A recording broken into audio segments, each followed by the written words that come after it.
woman, and we're both insane. That's the problem. Oh, God, we're We're both Virgos. That's craziness. My wife and I are opposites.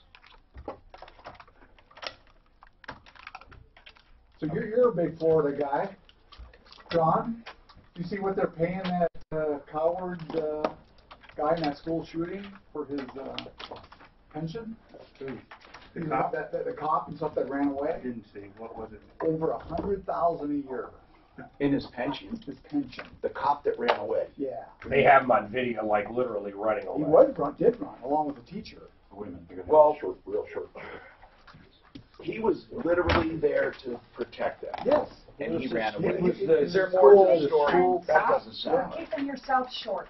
Well, I don't think they could legally take his pension away for being a chicken. No. You see what they paid But was for he cops? truly a coward? Was he truly? Absolutely. Oh my God, it's on video. Absolutely. He runs up, hears gunshots, and runs away. Now, I'm not saying that was right, but what was he supposed to do? What's protocol? Engage the shooter. Yeah. It's an active shooter in the school. It's not a moral question. That's their protocol and their It's manual. training. Yeah. Ever What since What did Columbine. he say about it? He said, "I retire." He says, I got a fishing gig next week. He was retiring like in a week. He did retire after they He's retired. He just said, "I'm out." Yeah, that's what he did. Fucking guy. I'll retire 2 days early. Interviews, no thanks. Yeah, Going fishing. hell no. You got the answer, get it downstairs. I'm going fishing next week. His poor kids, though, man. Thank you, sir. Yeah, but nobody knows his name. Who knows his name? Oh, absolutely. There was 1,000 reporters in front of his house. What's his name? Type, I don't know his type name. coward of Scott, three-man shooter. Scott Let's see somebody. if we can What I'm generate saying is skills. I don't know his name, so I don't think he Well, really you're knows as not- much as we think they do. We assume everybody keeps up. Well, with people everything. forget. Cop of Parkland. Coward cop, Parkland. Yeah. Come right up. Coward cop of Parkland shooting. Huh. What's his News name? about coward cop of Parkland shooting. That's his name, is Coward Cop. Parkland school resource officer described as coward gets pension of $87.02 a month. Scott Peterson. Scott Peterson, there it is. Scott Peterson, isn't he the one who killed his wife? Yes, different spelling, S-C-O-T, just one Great. T. Great. Very quick relevant, very easy. Bet you won't forget that one, will you? That would suck, wouldn't it? How about if his last name was actually Coward? That would be the ultimate. Coward. Like Wiener. Remember Wiener would show dick pics and his last name was Wiener? Now You'll never forget him. You can't make that shit up. That's. It was crazy. You gotta wonder if it was from high school, everybody fucking with him on his last name. I know a guy. They didn't make this shit up either. They have video, man, right here and right here. Oh, Is that true? ran. He walks up to the ran. deer. Okay, why? He hears gunfire. Okay, let's see. Maybe he was strategizing. Back in his... He was taking. He was home in about 3 minutes. Maybe he thought I better take cover and figure out what to do. He, I don't know. That's what he said. I'm serious. He said he was taking a defensive position. He Okay. said, I wasn't sure if the bullets came from inside or But out. there's so no I figured video out. of that. Yes, Look at there that is. Yeah, there pension, is. man. Yes, there is. Hold on. This guy's set. Hey, I got a fishing gig next week. Hold on. $8,700 a month. Holy shit. Video showed Peterson position outside the school. Not hit it. Oh. Hold on, I'm trying to get you there. No, it was everywhere. I've seen it 10 times. He runs up to the door. He hears shooting, turns around and runs. He did. Okay, let's try it. And the teacher was with him there What? too. I mean, he never really addressed it. Not that I Would would. you? His lawyer did. Oh, here we go. I Right heard here. there was free donuts over across the street. Someone yelled, "Free Krispy Kremes!" Dang it. Now, CNN just told me the goddamn video. Hit it up. Find it on YouTube. Just type in "coward." I did, and it came up. Coward. I think you guys were just a little I don't know. Oh my God. You're just trying to poke the bear, Tom. And then he packed up. He goes on vacation. He's the kind of guy that gets on the plane and loads his luggage up front and goes and sits in the back. Even though he's sitting in the back. I hate those people. Actually, it doesn't bother me. You're stupid. Come on. You gotta get your bag and you have to. already. Are you the back of the plane kind of guy? Back in the Look plane. at Mark, but you put your. Come on, when we say a 20-minute quote, we better get one. Why? This person's been waiting, called 3 times, and been waiting. That's the email I sent you guys. Send me that so I can send it over to them. I sent it to you guys. I want to send it to the right guy. So let me. Help me if you can, I'm Hi, I'm Tom Martino, your troubleshooter. Welcome to the show. This hour brought to you by Century RV. This is the season to be camping. Fa la la la la, get the fire going. And Century RV, I'm a consumer advocate. We solve problems, answer questions, and take complaints.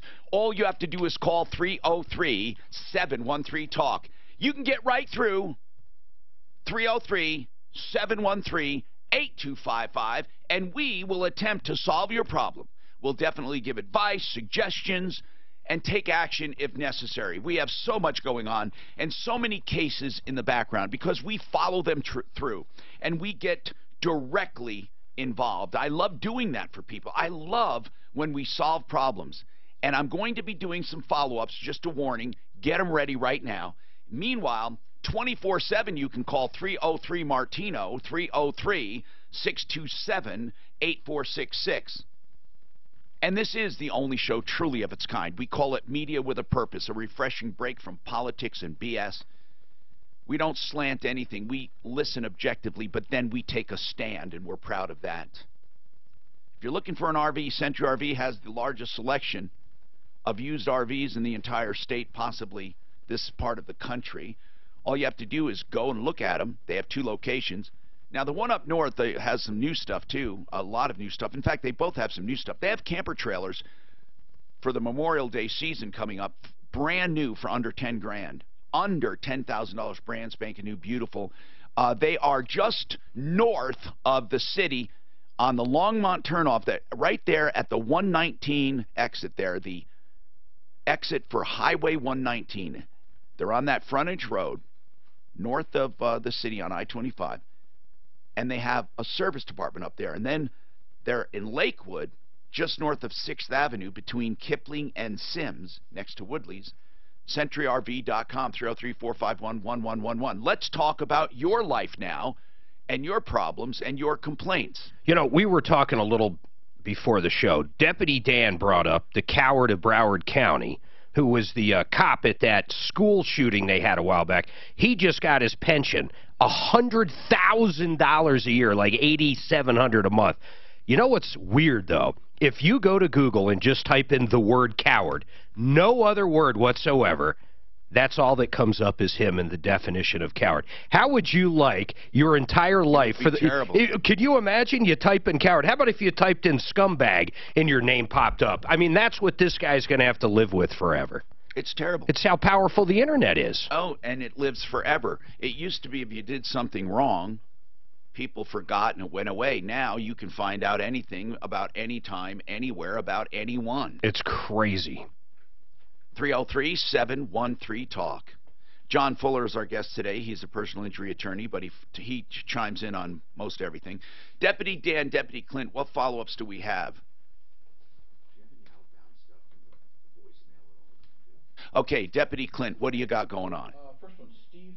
Is your mic on? Because I can't hear you.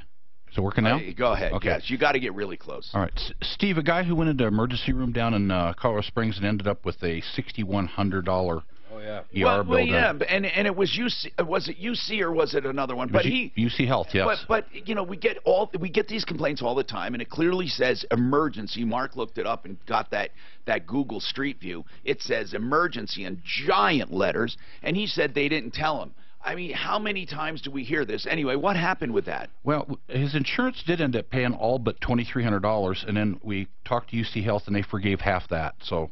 Okay. So he's doing pretty good. That's not bad. His bill will be about $650, right? Okay. $1,200. About $1,200. Oh, his actual. Okay. Yeah. I thought you said they forgave half. Oh, of the half of that. 23. Of 23. Gotcha. Go ahead. What's happening? And then Dusty, a guy who was having trouble with the furnace, he through Train, that they initially told him wasn't under warranty, then it was under warranty. Yeah, and then when we had Plumline here, they told us that they had a problem with Train.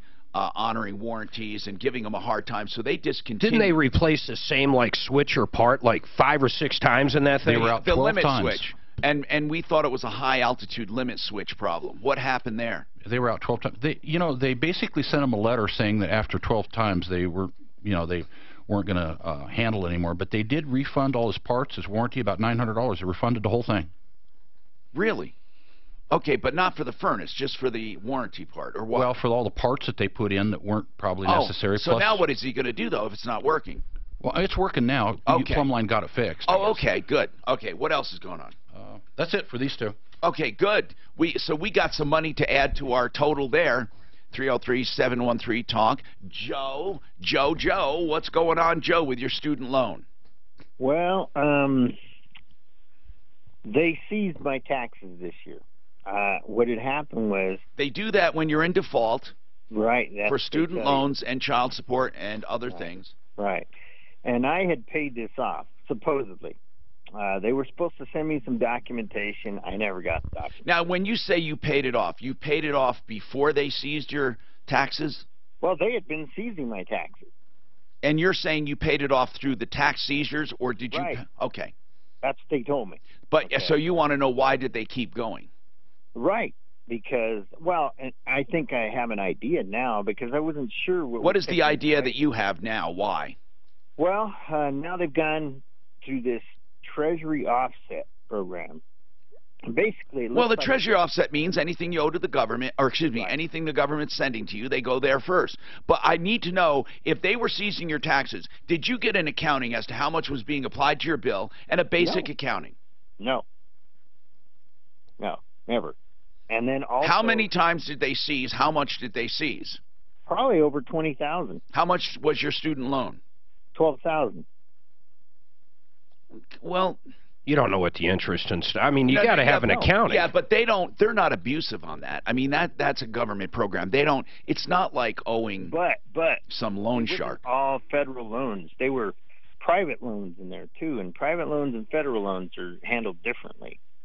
Well, yeah, the private loans can go after you for a lot of other stuff. Right. And so the way they always made it look like was that it was under one umbrella, that they were taking money for that whole loan. It doesn't matter. If they took money and it was right. too much, they shouldn't take it. It doesn't right. matter if it's under 50 umbrellas. If they didn't take enough, you still owe it. It doesn't matter. What matters right. is the number. So right. you have to add up what they took and add up what you owe.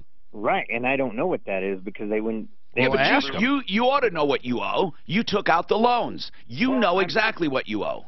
Well, I owed $12,000. That's what I owed. That was your principal, right? Right. Okay.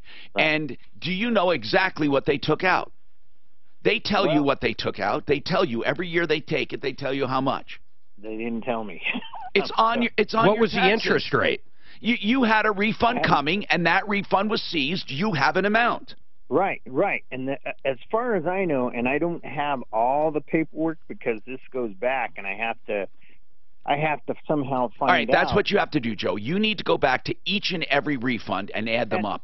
At the refunds, the ones that I did have available to me, that number came up to over $16,000. Okay, that sounds about right. If you had refunds seized of about $16,000 on a $12,000 note, that sounds about right. Even a little more you would owe. What was the interest rate? Do you know that? Don't know that. Oh, Lord. How many years ago was it? Joe, you do have some responsibility here, man. Yeah, I mean, know, and I where are your loans? Where are the loan docs? I have what I have. Yeah. That's all I have. But what you have has an interest rate on it. I love that. He has what he has, and that's what he has. He's Popeye. Do you have how many different loans do you have? Well, at that time. What do you mean at that time? Maybe when I was in school, and I took. I just need to know right now how many total loans are outstanding in your name. How many loans did you have?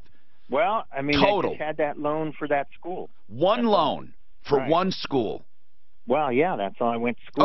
Okay. So you had one loan totaling $12,000. Yeah. Okay, so you only need to find one loan document. Well, wait, why did you say you had government loans and private loans in? Because that school, when you can only, they'll only loan you for federal for so much. And after that. So they were separate loans. Right. Well, you said you had one loan. Joe, listen, man, how can we help you if you don't even know your situation? We're not trying to give you a hard time. No, I know. I understand. Well, you need to get listen, if you get all your original documents together, we can take a prayer at helping you. But I don't even know what the complaint is. Is the complaint you paid too much? Yes. Okay.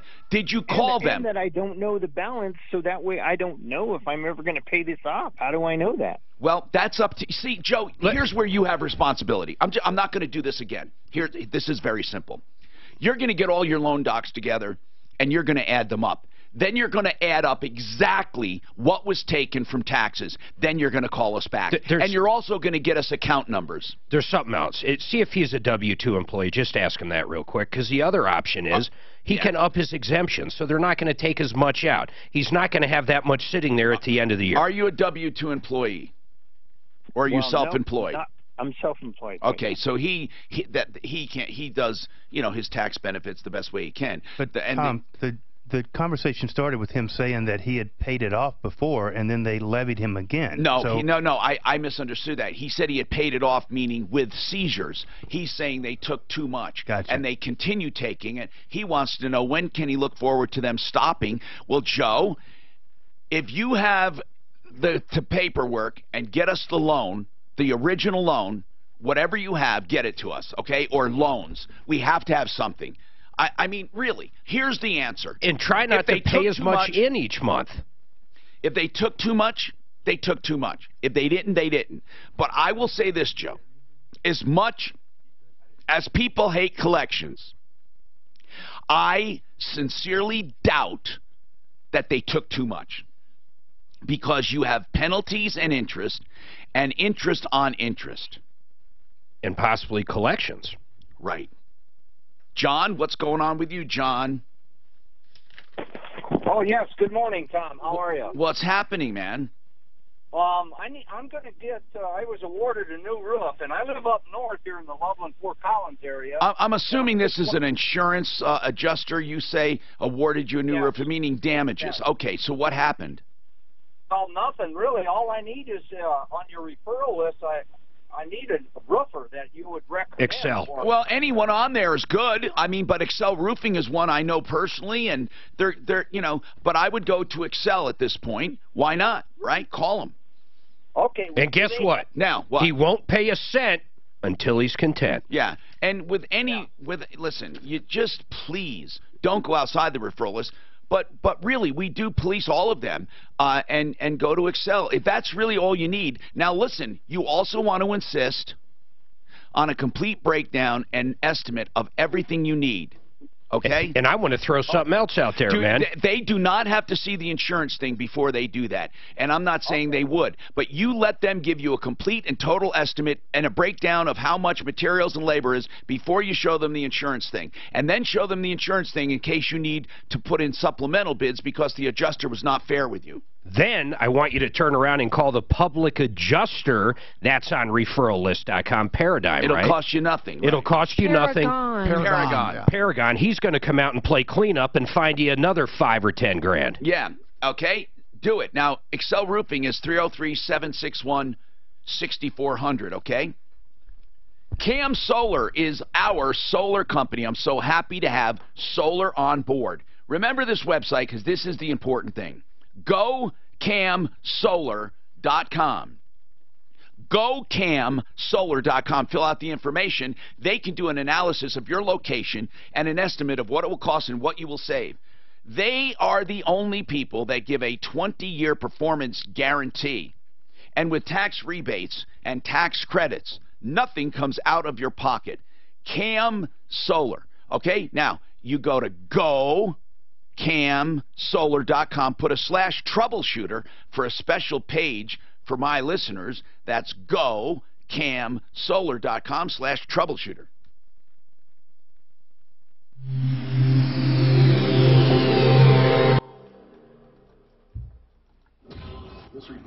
I got feedback from the regular. There's a few slow spots on the highway drive in the metro area, but the You could hear him fine, couldn't you? I-70 approaching Monaco, the left two lanes are Drew would have pretty much been the highway. eventually They'll saying get so. shut down at that location. Could you hear? Oh, yeah, but talk Possibly says. involving a bus and a It is kind of motorcycle. weird if you can hear us and not yourself. Yeah. Back up solid to 225 traffic. You know what? The I wouldn't hear myself on here if you can just avoid that. Yeah, but you're here. I-70 approaching town. The weather forecast. Well, it's going to be mostly sunny and beautiful. What happened with your hearing High aids? here 84. Tonight, partly cloudy in the overnight hours, low around morning because I 53. come up here Right and put now, them, and I few used to clouds put them over here. Yeah, you used to. Well, I mean, you have can lose them. them. But I have them in my glove compartment for like after work. So you still use them. Yes, yeah, but I don't do them in the morning because I only wear it for a very short time, then come up here and then have a show, and then I go downstairs and I'm wearing a headset most of the time, so I don't bother. Do yours have that Bluetooth and shit? Yes, but not like the new ones. The Bluetooth goes through a thing, a little interface. You gotta have that. Yeah, so I just do, yeah, I don't use that. But you can, those are modern and new enough that you can put on headsets with them. I just don't like to because the pressure, but you put headsets on, you can use your phone, they don't feedback or anything, they're pretty damn good. What do you think happened to your hearing? Just simply from having headphones on your whole life? And drumming. Oh, God. But the main thing was my, can be 2 years or less. No, I had that infections. When you have a good palate, Really straight That did it, you you also think? have better Yeah, health because of I had the correct I'm using the nasal rinse with too much pressure, it trapped moisture up there, and I got a mastoiditis. And literally after that, your hearing, you could tell. Oh, dude, that's when the tickets started. It went to hell. It was terrible. I had this ringing, it felt like my Have you ears ever were wanted to plugged. I hate refinance that your mortgage feeling. but didn't want to start a new 30-year loan all To this over day, again? I mean, Hey, it's I kinda got Wes used to for it, my but friends it at sucks. American Financing, and let me tell you, they can Walmart help just said with 33% refinancing to eliminate mortgage insurance, lower your rate, or Yeah, but we knew that. I knew that was going to happen. I held on to it, man. I almost sold it. It jumped up to almost 88 this morning, and I said, ah, fuck it. I knew it was going to rebound down. Really, any term you need. It truly is a custom loan. It's worth the... Where do you get your historicals? Right on American Trade? Ameritrade, can you see historicals of what it did the last year, the last 5 years, the last 6 months? Yours stays the same monthly. To die Any place will have it. It just Pretty much. So you get historicals, but you also get price to earnings, all the shit you need to know. Absolutely. You get reports, like Schwab's probably got 5 different reports on the bigger stocks, you know, people And trends and all of that. You can trend whatever you want. You can put it against Wells Fargo. What do you Bank of find as the America. best indicator, Mark? I know that you like earnings reports and shit like that, but other than Just straight earnings. watching the same stock constantly, how it reacts to earnings, what the earnings are for years. That's it. I mean, there's no other way. But what about, are there cycles? This one guy told me one time, and trust me, when I did what he said, I lost money every time. This guy, I lost so much money. This is a true story. I put money in an account. I invested in a fucking stock. It was so bad. The president wrote apology letters to stockholders. Holy cow. It was Ampex, it was called. But anyway, here's what I wanted to ask. He said he'll track a pattern, literally a pattern. He'll see every goddamn day it goes down here, and every day it ends up here, every single day. So if you buy down here every day, it'll only be a little gain, but you buy enough, you'll have a lot. It did. Except the day I bought it, but, so is that true? Are there patterns? Oh, I think there's patterns, but if you're saying patterns, that to me is computer selling and buying is what a pattern is going to follow. I mean, literally, they look at goddamn patterns to the point where there were no fundamentals. Do you listen to Kramer? He's got this big freaking pattern thing. Oh, it's the double helicoil going to come out. Is he smart? I don't. I love Kramer. Oh, He hates he will say it's a dog this week and it's the buy next week. Well, because it could be, right? Well, he really jumped on my high crush stand. This way. And he jumped on them, or they're bad. It's went up 30% since he said it a week and a half ago. There's bad news about something you just drive it down. When he gets on and I like says, him. He's entertaining as you hell. can't tell me anybody And can he's just smart. bring up these stocks and stuff and already know what it is. I do. About it is. Oh, I don't think you should buy that. Plumbline Services for free second opinions on plumbing, heating, cooling, electric, and drains. One of the only companies with its own drain division. So trust me, if you need drain work done, call Plumbline, and especially second opinions. If someone says you need to redo your plumbing, you know, just listening to these commercials on my show can save you tons of money. Tons of money, and we prove it every single day. Plumbline Services, 303-586-1086. Just remember plumlineservices.com. Cindy's got a comment on that student loan call. Go ahead, Cindy. What's happening? Hi there. I just Hey. wanted to give you an advice, and if he's still listening, advice. There's a couple places he can go to find out the information. Yeah. One, on the federal side, federal versus private. Private, they can't go after your tax return. Right. There's no, so without a legal judgment from, there's just no way for that. So if They can't garnish your wages either or your bank accounts without an actual judgment. Correct. Right. So on the private side, they have to be taken to court, and there has to be a judgment to go Right. after any Right. of that kind of stuff. Right. So if they're confiscating his tax return, Then they're it's federal. then it's federal. And so on the federal side, he should call the Department of Education. They keep records on all of that. I mean, he sounded like he didn't know a lot of anything, almost lazy when it comes to knowing about it. No, when it comes, that's what, Tom, that's why we have a student loan crisis. Do you work in the industry? Yes. Okay, really? What side do you work on? On servicing the loans. Okay, what's the So biggest we have problem? You said the biggest problem is that 18-year-olds, 19-year-olds, 20-year-olds can take out unsecured loans that are backed by the federal government, and they don't pay attention to how much debt they're racking up until the bill comes. So they go to school for 4 years, 5 years, 6 years, and they just sign on the dotted line, yes, yes, yes, give me money so I can go to school. Do you know that even the cheapest school is going to put them in $125,000 to $130,000 in debt? That's not true. What do you mean not true? The maximum. I'm not talking about the loan. I'm talking about the financial obligation to go to school for 4 years. It's ridiculous. Oh, don't even get me started on that. But having said that, you can choose to not go to school and get yourself in debt. You can work through it. You can go longer. You can take less classes, go longer. There's ways to not get yourself in $125,000 worth of debt. Now, what is the maximum student loan? $31,000 for an undergraduate. For 1 year. That's the actual loan amount, but you brought up interest. So interest is accrued. Then interest is capitalized every time they go into grace or deferment, or they go into forbearance. Interest is accruing every time they come out of that. That's put on their balance. But if you take out 30 a year, why did you say? No, not 30 a year. 31 total for an undergraduate. Then wait a minute. Where do we hear about all of these people that have 80,000 in loans? That's what you were just talking about. They've not paid on their loans, and so they have interest accruing that hits their balance. I've heard of people without I've heard of people with student loans totaling 50 or more, or sometimes 80. The federal government, for an undergraduate loan, they stair-step it. Your freshman year, the maximum you can take out per semester Cindy, is like we don't have to go through the math. I believe you, 31,000. I'm asking you, why do I hear from people who have 100 or more in debt, and it's not just interest? You're telling me that they can take out private loans? Yes, they can take out private loans. And they are still non-dischargeable in bankruptcy? No, that's not true. Private loans, the only ones that are non-dischargeable, the ones who are 80 to 120 are generally more master's, graduate programs, doctorate programs, that kind of stuff. But for an undergraduate, the maximum you can take is $31,000. Okay, then here's what I need then. I need someone to call me, because I have heard from hundreds of students over the years with debt over $100,000 in student loans. Now, John, what were you saying?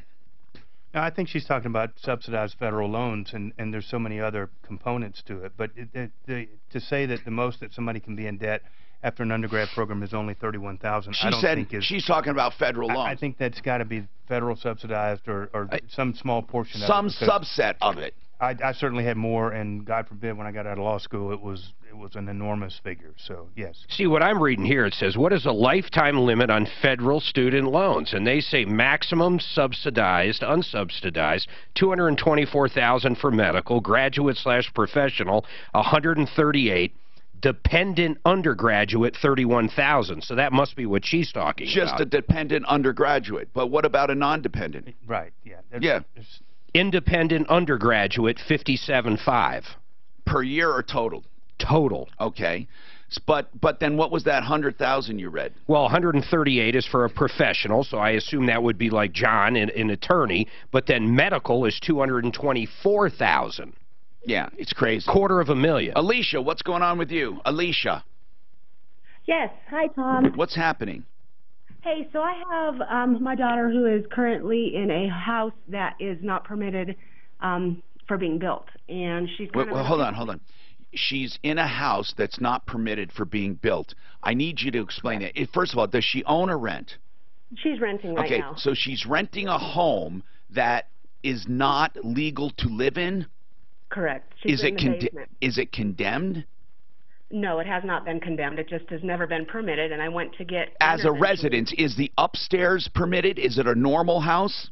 It is. It's okay. A single dwelling residence. Okay, but the basement itself has not been permitted for occupancy. Basements Correct. Don't specifically have to be permitted for occupancy per se. I'm not sure what you mean by that. She's probably saying that it's not safe to live in because there isn't Correct. an egress window or something along those terms. So you're saying that if someone was to come in there from the city, they would say this does not qualify for a bedroom. Correct. The county has already been into it and there's numerous violations, safety violations. So what do you need?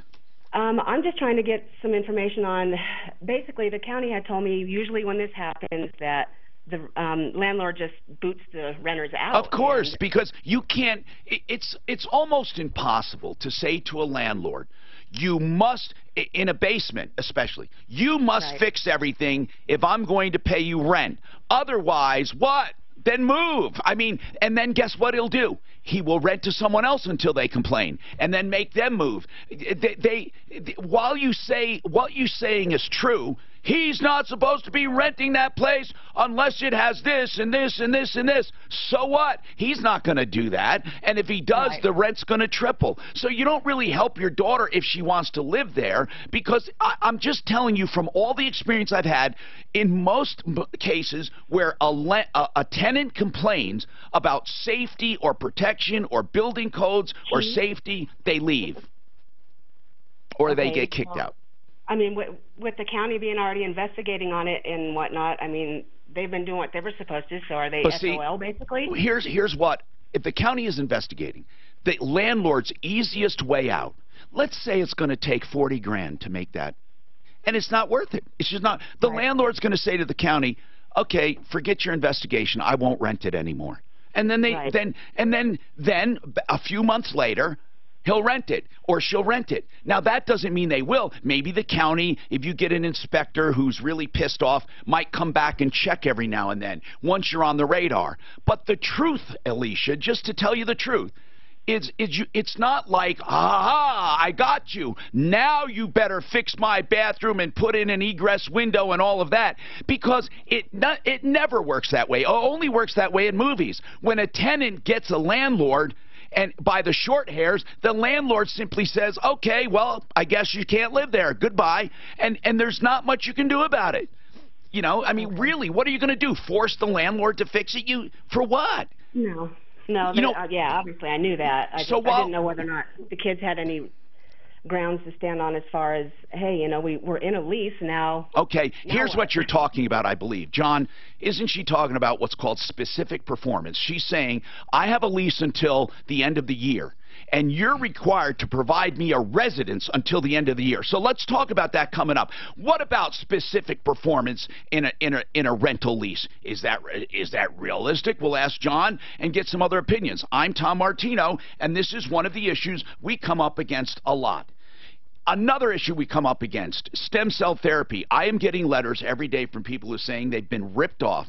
They went to a chiropractor's office with stem cell in the name, and they thought they were getting stem cell therapy, and they came to find out they got amniotic fluid with no stem cells. I just got an email last night, and they're saying, what do I do? Well, there's not much you can do right now, but if you want, if you're considering stem cell, there is something you can do ahead of time. Get real stem cell therapy. And the only way to do that right now legally under the FDA is to go to a clinic where they harvest it from you at the time of the injection. So get a consultation with Centeno Schultz, one of the few clinics with true living stem cell therapy. Centeno Schultz, also known as Regenex. They started Regenex clinics, 303-963-9201.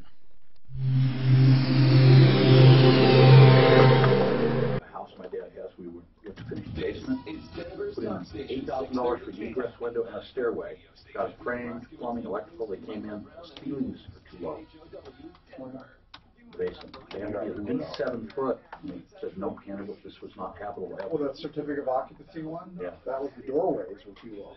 That was the only problem? No. There was also that beam. Yeah. So you avoid Jim Cramer, they have a track Jim Cramer site on the web. He's been accurate 44.15% of the time. Find someone better. I have a guy. Dan Miller. By a significant margin. Oh, you can't say that he takes, that, if you watched him, that, what do you call that round where he just takes a call? Lightning round. Lightning round. I love the show. It's fucking great. Well, sure, he's an entertainer. That's why I love it. But he's not That's why I'm accurate. watching it. If it wasn't entertaining, have you ever watched your shit that's on like at 1 a.m. and they start analyzing shit overseas? I'll fucking hang myself if I listen to it for 5 minutes. All I'm saying, he's an entertainer, and I would want mine. That's right, he is an entertainer. Where's his trust? Let me just ask something. Do you think you could sue a landlord with a lease for specific performance? No, I guarantee there's not a specific performance clause in the lease to begin with. Well, yeah, but I thought you had to disclaim the specific performance, like in real estate. No, they're gonna, if he's unable to deliver a habitable, house, condo unit, whatever, living unit, it's a constructive eviction, He can't deliver his, therefore the only option is for them to go away. And here's your money. Here's your money. See ya. I mean, that's the reality of it. There's no real incentive for landlords to really play by the rules in situations like that where they have a spare apartment or a basement apartment or something like that. There's so little stuff on the market, somebody's going to pay them to rent that out. And it may comply or it may not comply, They tightened up my basement so much. Our first egress window wasn't. They changed the size on it. We were off on that. Had to redo it. Then they wanted an external stairway out of there rather than up into the rest of the house. Well, they can want whatever they want, but if code doesn't provide for that, you're not going to get it. I mean, I have a basement apartment in my office. I don't rent it to anybody. They don't even know it's But it is hard now to get a basement qualified. Get rid of it before everybody else. I just remodeled mine. I didn't have to get a permit for it. So that's average 20%. We dirt to begin with. Yeah, when we known it was 4 inches too low, we spent like $60,000 on it, and now it's just sitting there framed. I can't do anything with it. Well, Tom, you're in America Trade, right? No. America Trade, no.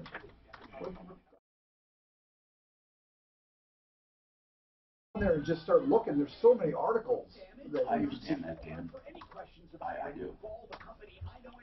And if you don't like it, though, a lot of people don't like reading that kind of stuff. No, I love reading that stuff.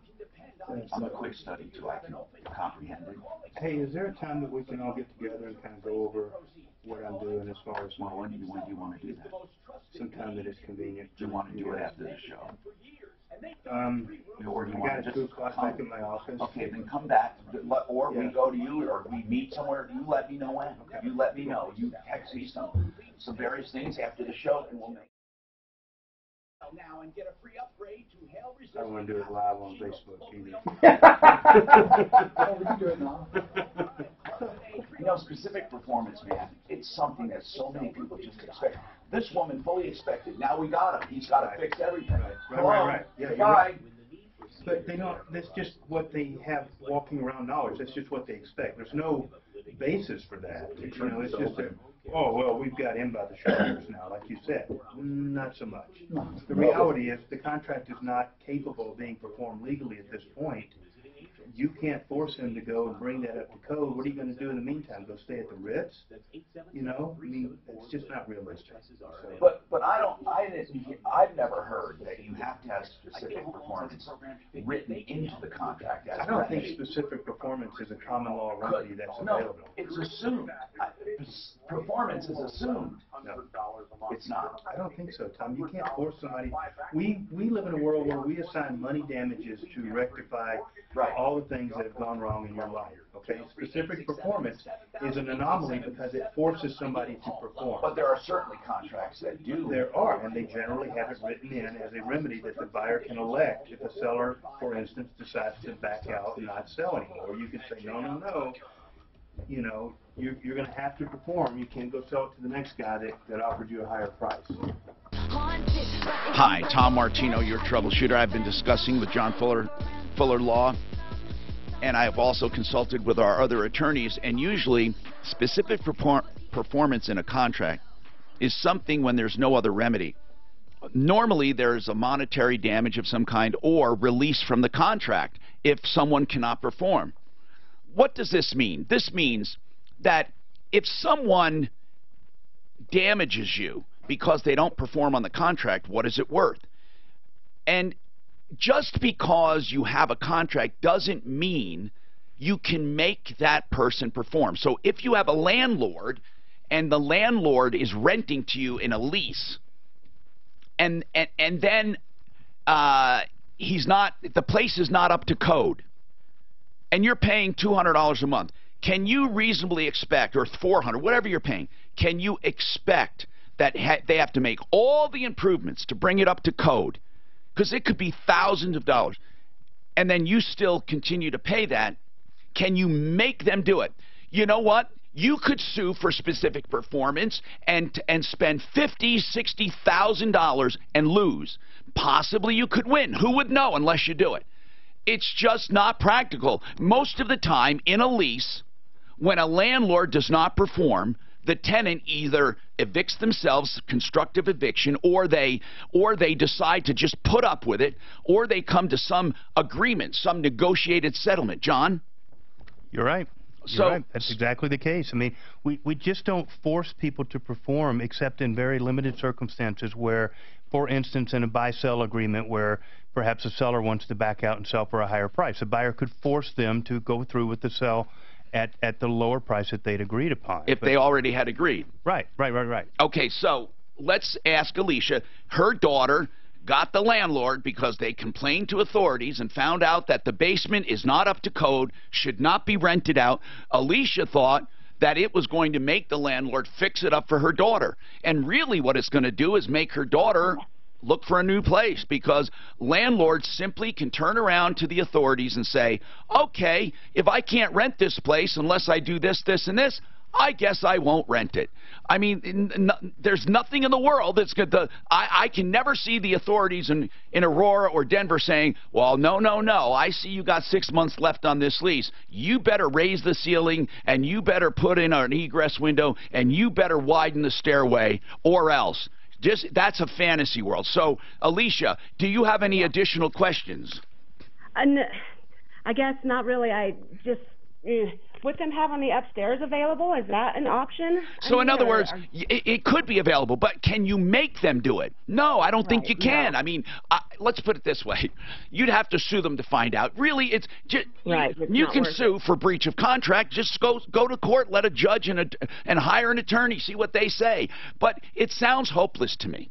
John? Okay. What about, isn't it easy to remedy for her to leave? Yes, absolutely. What we have here is a breach on behalf of the seller. Now, are there remedies, or the landlord, sorry. Are there remedies available?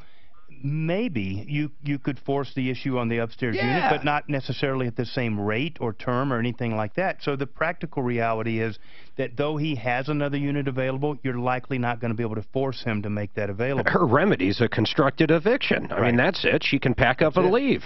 Yeah, she so can pack. Would the kids be liable if they decide to pack up and leave since they're on a contract? Listen, you're asking very specific legal questions, okay, Alicia? Okay. But here's what has happened in the past.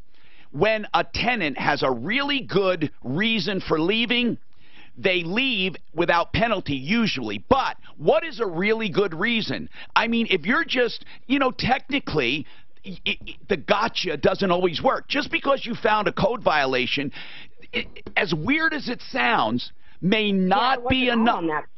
Hold on. A code violation may not be enough for a judge to say, you know what, you did not get equitable value. Right. So a constructive eviction is a defense to an eviction procedure where the landlord would be trying to enforce that lease and get money, get the advance payment of the rent that they were breaching on. It's a defense, and defenses don't always work. The best thing to do is if you could go to the landlord and say, hey, you can't meet code.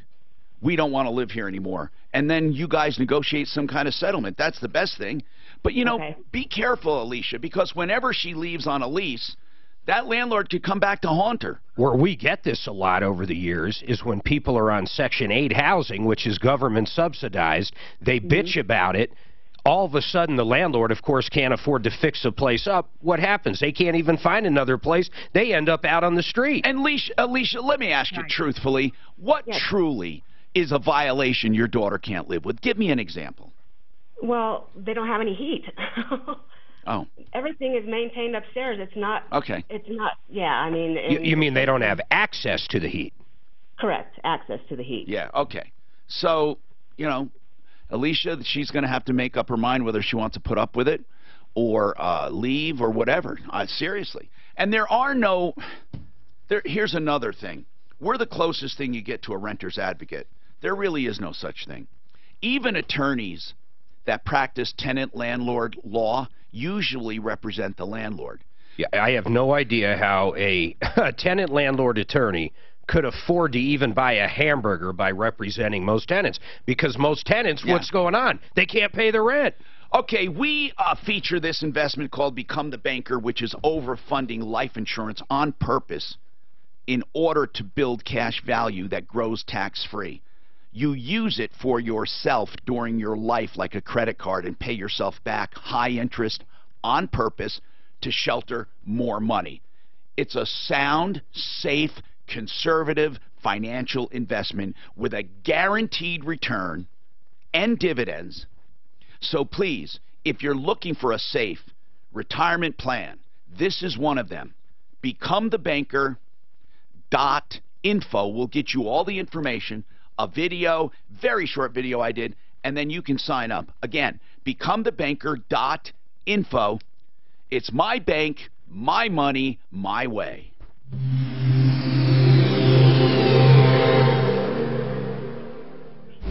This report is basement apartment, but the boiler is right next door to it. Yeah, I was thinking the furnace usually down there, put a grill in. You have a rental? I just have an apartment in my office building in the basement, so it's kind of like my little man cave. Let's go party there. Yeah. All the chicks hang out there. All the chicks hang out there. Coming out of the tech center, it's a big stop and go approaching Hamden, and southbound 225 stop and go on the approach to the I-25 interchange. The weather forecast. Boy, it is hard to find anywhere to live right now. It's crazy. It really is. It's going to get easy soon, though. That's what I hope it does. I'm not missing the next crash. I am buying some of these fucking houses foreclosed on. 1,500 square foot, like in Highlands Ranch, that kind of shit. You know what's really weird about that is that when prices are going up, everyone believes that if they forget and they believe they're going to keep going. Yeah. And then when things crash, people are afraid to buy because they believe, okay, real estate, everyone caught on, real estate will never go up again. I found myself saying, fuck, real estate will never go up again. People will never pay outrageous prices again. And they're doing it all over again. Oh, now it's way higher than it was then. It is. I just sold my house last week. You sold your house? Here? Right at the top, baby. But you bought something, didn't you? Even more, yeah. Truly, the way to cash out right now is you cash out and you rent. Not gonna do it. No one wants to do it. I mean, crazy. In Gilpin County? Yeah. And it doesn't, you know, it's dead. 5 years ago, my wife got for me, real estate is dead. I don't leverage shit. I don't know we weren't anything on making. anything. It's just, I mean, the payments where you live was making payments. She got so it's my office and everything. And I didn't want to do it. Which is maybe not the smartest thing to do, but people came in and it's just worked for me. $400,000. No, what's nice in Gilpin County, people realize freaking taxes are nuts. I know, that's a big deal. Right now, the reason I was off on Tuesday, I had a tax hearing from with Adams County. So you're Adams. I thought you were in Jefferson. I live in Jefferson. The hangars are in Adams County. Oh, okay. So was that plane that crashed in Douglas County, wasn't it that same time you bought for your kid? No. I mean, it's similar features. I had one of those Cirruses that crashed, though. They're the safest plane in the air. I don't understand anything about it. I just don't understand it. First of all, the guy had no plan. He was from Grand Junction or the West Slope, and he was at the maintenance facility, Rapo Aero. He taxied to self-service fuel and then took off. But there was no clearance given. Usually when you have an IFR plan, they say, okay, you're clear to Cassie, and then you're going to climb to this and then. No, so if it wasn't, here's what I don't understand. If it wasn't VFR, this guy was taking off without clearance. They never said to him, do you have your clearance? I mean, do you realize you're going to be in the 1,005? Where are you going? I mean, are you just going out for a joyride? They never even asked him. I mean, technically, it's not their job, but normally you can hear every person taking off. They give him clearances to them. They're saying, you're cleared to here, climb and maintain, fly 280 degrees, then contact, Denver Center on such point this, departure. And all for him, they just said cleared for takeoff. It was like, was he instrument rated? Huh? I don't even know. I don't know. All I know is he took off and freaking flew into the ground. I mean, I don't understand it. Why didn't the controller? You would think that the controller would hint, hey, what is your plan? That is weird. I was flying the other day. Do you think it was a suicide mission? Did he fly into that high ground south of Centennial? Yeah. What happened? Yeah. I was flying the other day, and the guy said, my mic ceilings are coming down a little. Somebody in the pattern just told me that they were this high. Do you still want to go? Wasn't that nice? Yeah. I went, oh, wow, no, I don't think I will. And I turned around and went back. Tomorrow day. But this guy takes off in 500-foot ceiling. I mean, the plane is sophisticated enough, but still, they're flying in your airspace with no plan. And all of your other people are on ILS and everything. Why would you? I don't even understand what they were thinking. Maybe he was just taking it up real quick because he just got it back. He just said south departure. That's all he said. Huh? South departure. If you got a plane like maybe they thought maybe it wasn't technically IFR at that time. I don't know, Clint. I don't. That's something.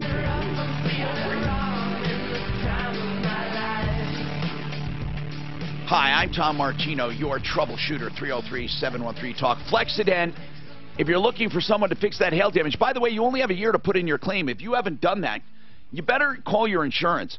Flexident is one of the people that we recommend. I mean, they're the main ones. They're the preferred way to get it fixed. Now, it would be different if you have paint damage. We have body shops. But I'm talking about when it comes to paintless dent repair, you truly want Flexident. They have years and years of experience. They have multiple locations. They can do it cheaper and better than body shops. And the insurance company loves them as well because it doesn't damage your paint. You don't even know it's there. You don't even have to report that damage because it's truly not damage anymore. I mean, it does nothing to the value of your car.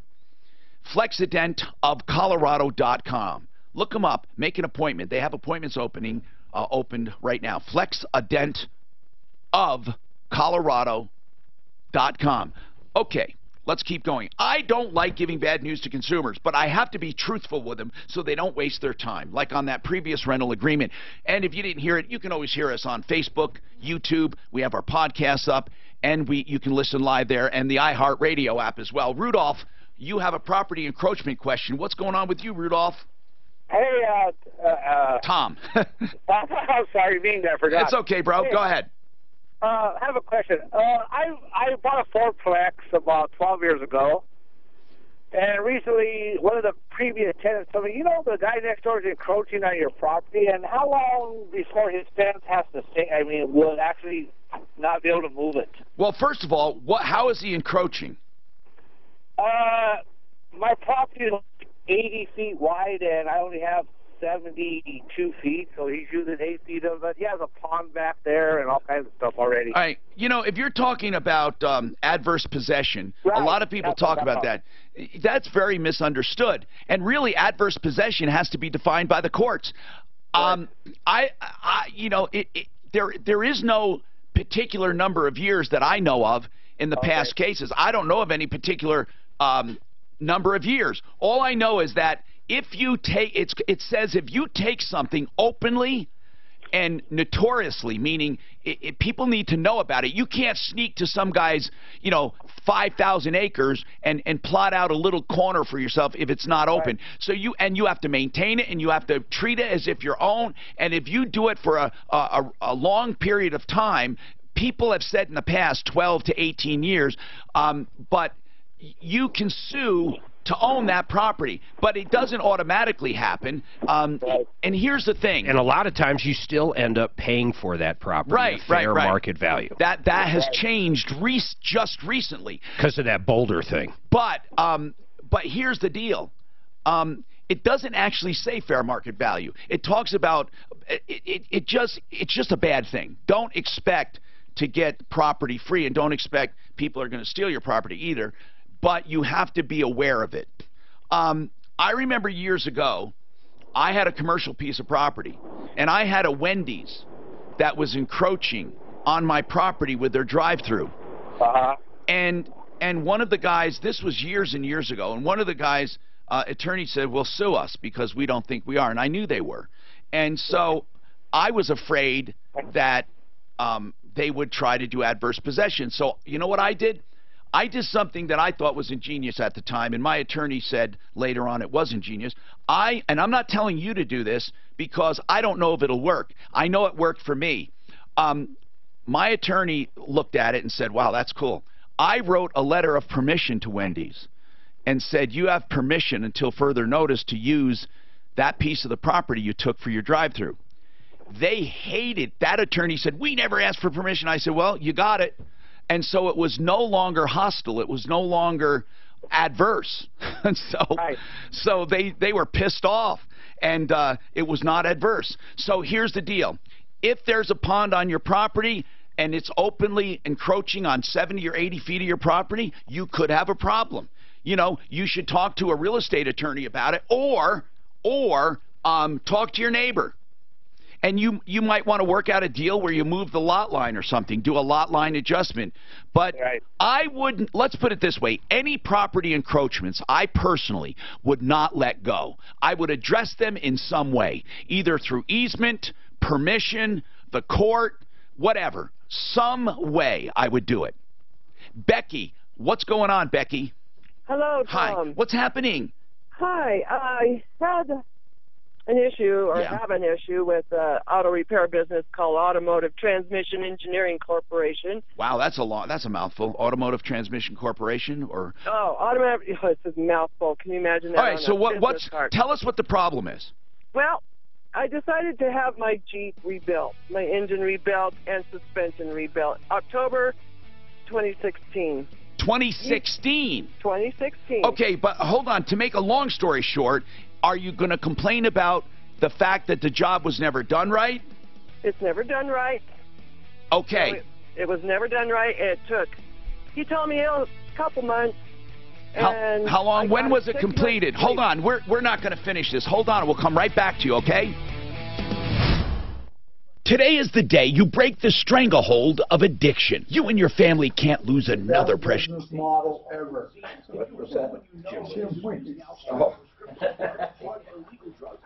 Promise the world.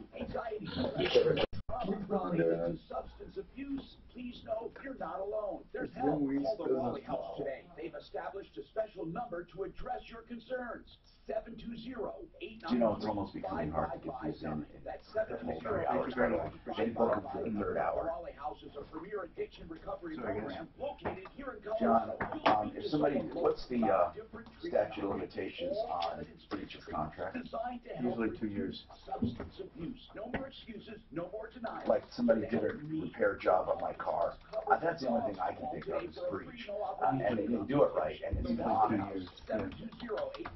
Most statutes are 2 years, but it's spelled out. You can type in the Colorado statute of limitations, and one statute covers everything. Labor Day's in the fall.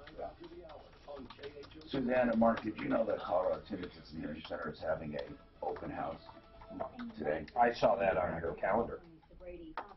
They said we would love to have Mark and Suzanne. It's from 4 to 8. I'm meeting someone right at 1 in the Fishbowl, new endorsement client, and then I'm meeting a new one in Colorado Springs at 2:30. So I am I am done, Joe.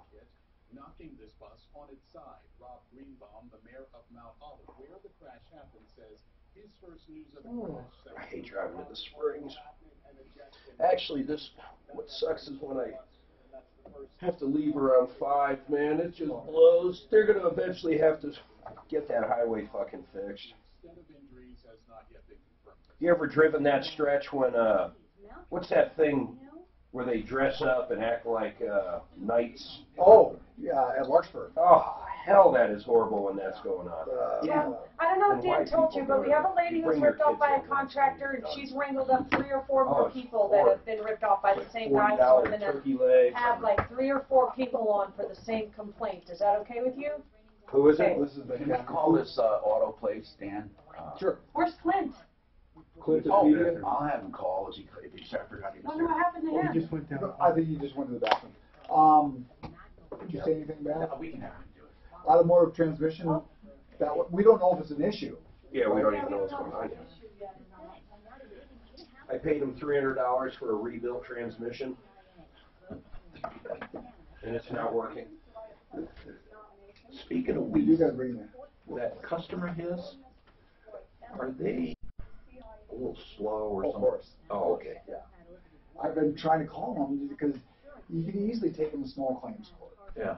And I got just for the, now granted, $7,500, and yeah, he's probably ordered more. But if he gets a lawyer involved, there goes everything that he gets. And I know what Weiss is going to do. He's going to turn around and try to bump it up and resue him for $20,000. So what? He's not going to win. But I feel sorry for the customer, but at the same time, they want. I can't. It's like pushing a rope. Yeah, I know. And well, just the whole deal. He's got a 1-ton truck, and he wants to put a small block in it with a blower. That's not what you do with a tow rig. You put the biggest engine you can. You know, for his whole deal. And his son didn't get involved at all. And that's he had it there for 8 years. I know, and he's building something that doesn't make any sense either. Is right. What I'm saying. But Weiss didn't help him out with that. He just kind of escalated. Just kept taking the money, exactly. Or And maybe. said, oh yeah, this is what I can do for you. Yeah. Weiss is. Jim Weiss is an absolute thief. Everybody, he is. The guy. His business model is to take something in, promise the world, and keep it until the guy just says, okay, just give me the car back. And he keeps the money. That lady's not coming on, Dan, just so you know. How come? She said she didn't get permission from her attorney yet. Okay. To come on. Are they doing a bunch of class action or something? Or? I don't know what they're doing. I don't know if they all have the same attorney, but she said she's tried calling us and emailing us. I like that thing you got on. Which one? What is that? Is it a shirt? It's kind of a shirt dress, or? This? It's just a shirt, yeah. Kind of cool. A little different today. Did you go in front of this camera and model? Turn around a little bit? It cost a pretty penny too. Let me tell you, don't tell Mark, but it cost. I can tell. I bought it when he was out of town. I catch on real quick. Tell him hey, it's a camera. It's a camera for them. You know, I've got so many women in my life. I catch on real quick to what they're doing. Ooh, Clint. A lot of women in life, huh? Dogs, granddaughters. Yeah, some things are just best left unsaid, you know? Yeah. So, anyway. He's getting on book club with us, Clint. What book club? They're going to do this and discuss. Oh, okay. I'll tell you what they're fashion. The only reason I know the swimming shoes and coach person and stuff is because, I mean, that's what I have shown to me all the time. Oh, look what I saw.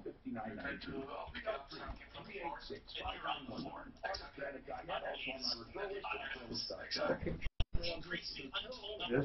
Yeah. What is it? Outside. It's like in a building. Just a car T-bone. Black truck. Car. T-bone. Oh, okay. I see now. Bert Simpson was one of those cab overs. Yeah. You don't see those very often anymore. I want that nickname. What? T-bone. I am T-Bone. I like your Popeye comment. You're Coco the monkey. Your Popeye comment really got me. John, did you say you're a big Seinfeld fan or not? I'm back in the day I watched it. Over his head. That's where T-Bone and Coco the Monkey. He got sick of people having to explain to him why it was funny.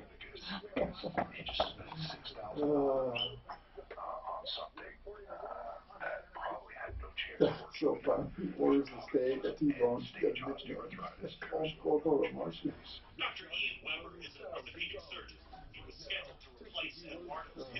Is that an opinion or an ad right there, John? They were a little less than complimentary about the... Good. Good. Channel 7's the only one with balls enough to do it.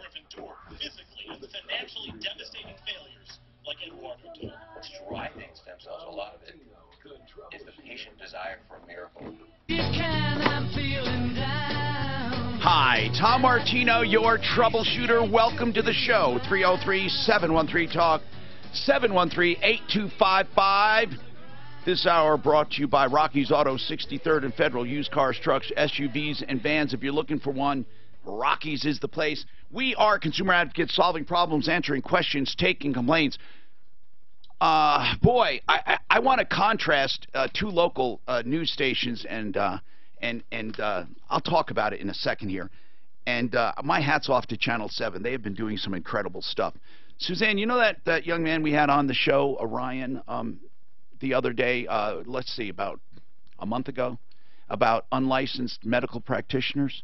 He did another story last night. Do you still have his number? I believe so. If you do, call him or his producer. See if we can get him on. Okay. This is last minute, I know. But anyway, as I said, Rockies, 63rd and Federal, 40 lenders to choose from. Open Monday through Friday, 9 to 7. And Saturdays, 9 to 6. RockiesAutos.com also has their inventory. And that inventory changes often, and the prices are clearly marked. That's what I love about them.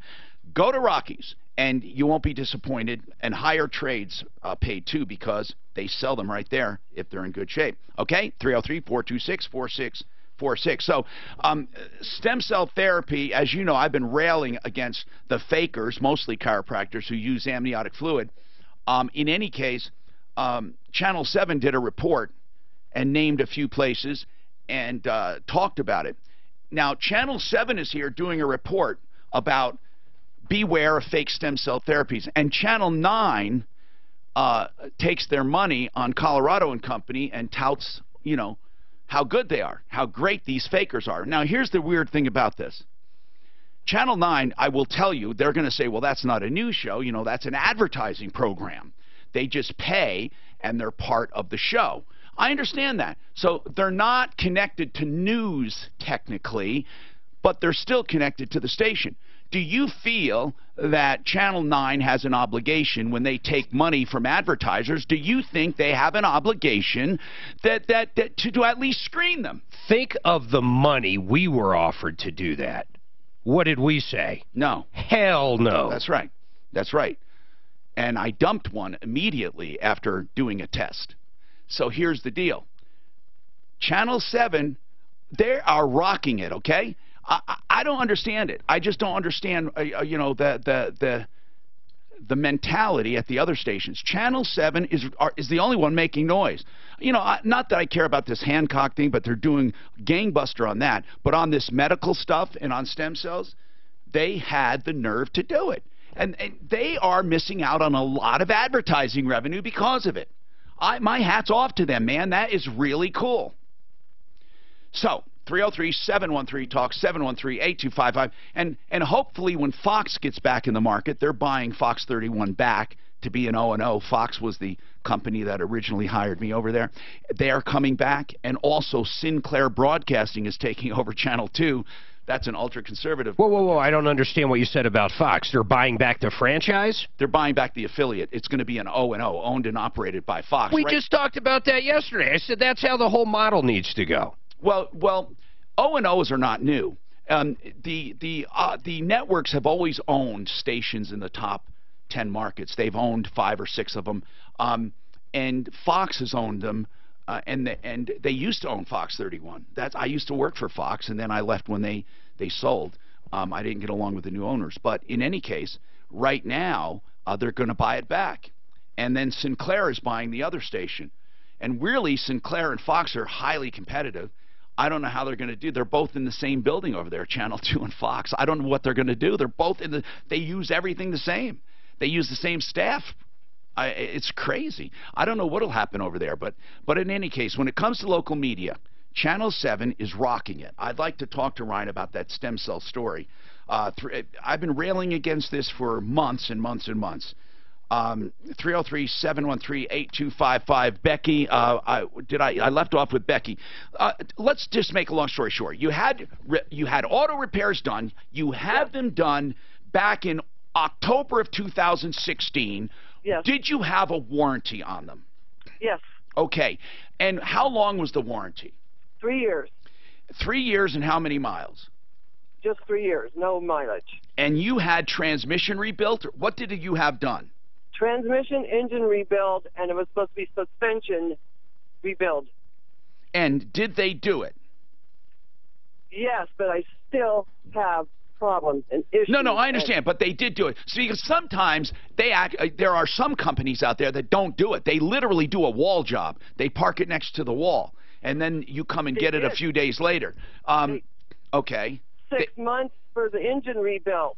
Okay, so here's the deal. If they're honoring the warranty, you don't have much of a problem. No, they're but not I'd like to ask no John more. Fuller something. I know, John, you said something about the statute of limitations for breach of contract is 2 years.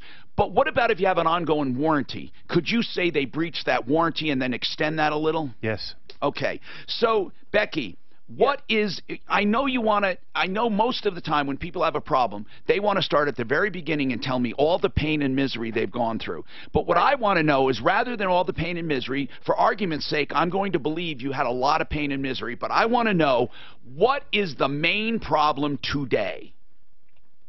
The main problem today is I can't find a lawyer to sue this individual. Oh no, you can find lawyers to sue. I'm Because having Becky, so much trouble. Becky, no. When people tell me they can't find an attorney, that's wrong. I'll bet you that I can call an attorney, and the first one I call will take the case. So I don't know what you're talking about. When you say there's only 2 reasons people tell me that. The first reason is when they explain the case to an attorney, the attorney feels they don't have a good case. The second reason is the person expects to get the attorney free. But if you're willing to pay, are you willing to pay $300 an hour for an attorney? Yeah, Don's taking most of my money. Okay, so Becky, for the Jeep. when No, you I don't said, have the money. I'm not trying to give you a hard time, but I want to make a point. When you said you could not find an attorney, what you really meant to say was you could not find an attorney who will take this free. No, I need legal advice on what court to go to so I can sue them myself. Okay, so we can do that free for you. We can help you free to help you, okay? So if you need help, how much did you spend with these people? Over $13,100. Now, you've obviously gotten some value. What do you think it would take to correct the situation? Fix the oil leak that's still leaking. Well, whatever's wrong, what do you think it would take to fix this? Another $1,000. Okay, you should probably, John Fuller, she wanted to know where to go. I could tell her where to go. You can tell her where to go. What's a good option for this? What county is this shop in? It's in Adams County. Okay, that's probably going to be the best venue for you to pursue this. In what? You have in small claims, yeah, wouldn't you say? Yeah, if you're only really seeking $1,000. Or even increase that a bit. I never even signed a repair order, and I found out that is a state Okay, law. but hold on, Becky. Okay, now, so we're going to address that separately. I just want to know, if you sued for under $7,500, that's the limit for small claims court, and you don't need an attorney. Right, but here's the deal, and we talk about this all the time, okay? The bottom line is you can only sue for what your damages are. The fact that you spent $13,000 doesn't mean you go in there and get that back because you don't have a written agreement or any other reason. Yeah, we're going to talk about that separately. But what about, so how does she calculate her damages? She needs to get somebody to tell her what it's going to cost to fix. What I hear her saying is we've got an oil leak that's going to take $1,000 to get fixed. What else is going wrong with this repair? I just spent $1,100 last week with the suspension because I had a death wobble. Okay, you need to add all this up and and get someone to tell you. Yeah, you're at 2,200. So far you're at 2,200. So you need to get an estimate from somebody very legit.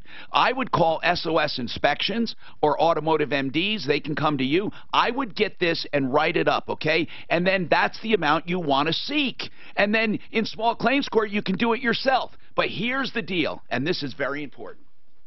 Do not use the argument that you did not sign a repair order. And I'm going to tell you why, in my opinion, okay? This is why I wouldn't do it. Because you know you wanted the work done. I mean, you're trying to get a gotcha. I call it a gotcha. Uh-oh, you never had me sign. But, Becky, what's the truth of the matter? You truly did want the work done, right? Did you agree to that work or not? He had my Jeep for Becky, over a year. did you agree to the work or not?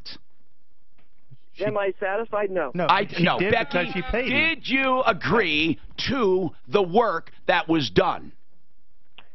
Yes, at first I did. Okay, so the fact that he didn't get you to sign, what are you going to say? Well, he didn't get me to sign. So what if the judge asked, well, Becky, so he did this without your permission? You did not want it done?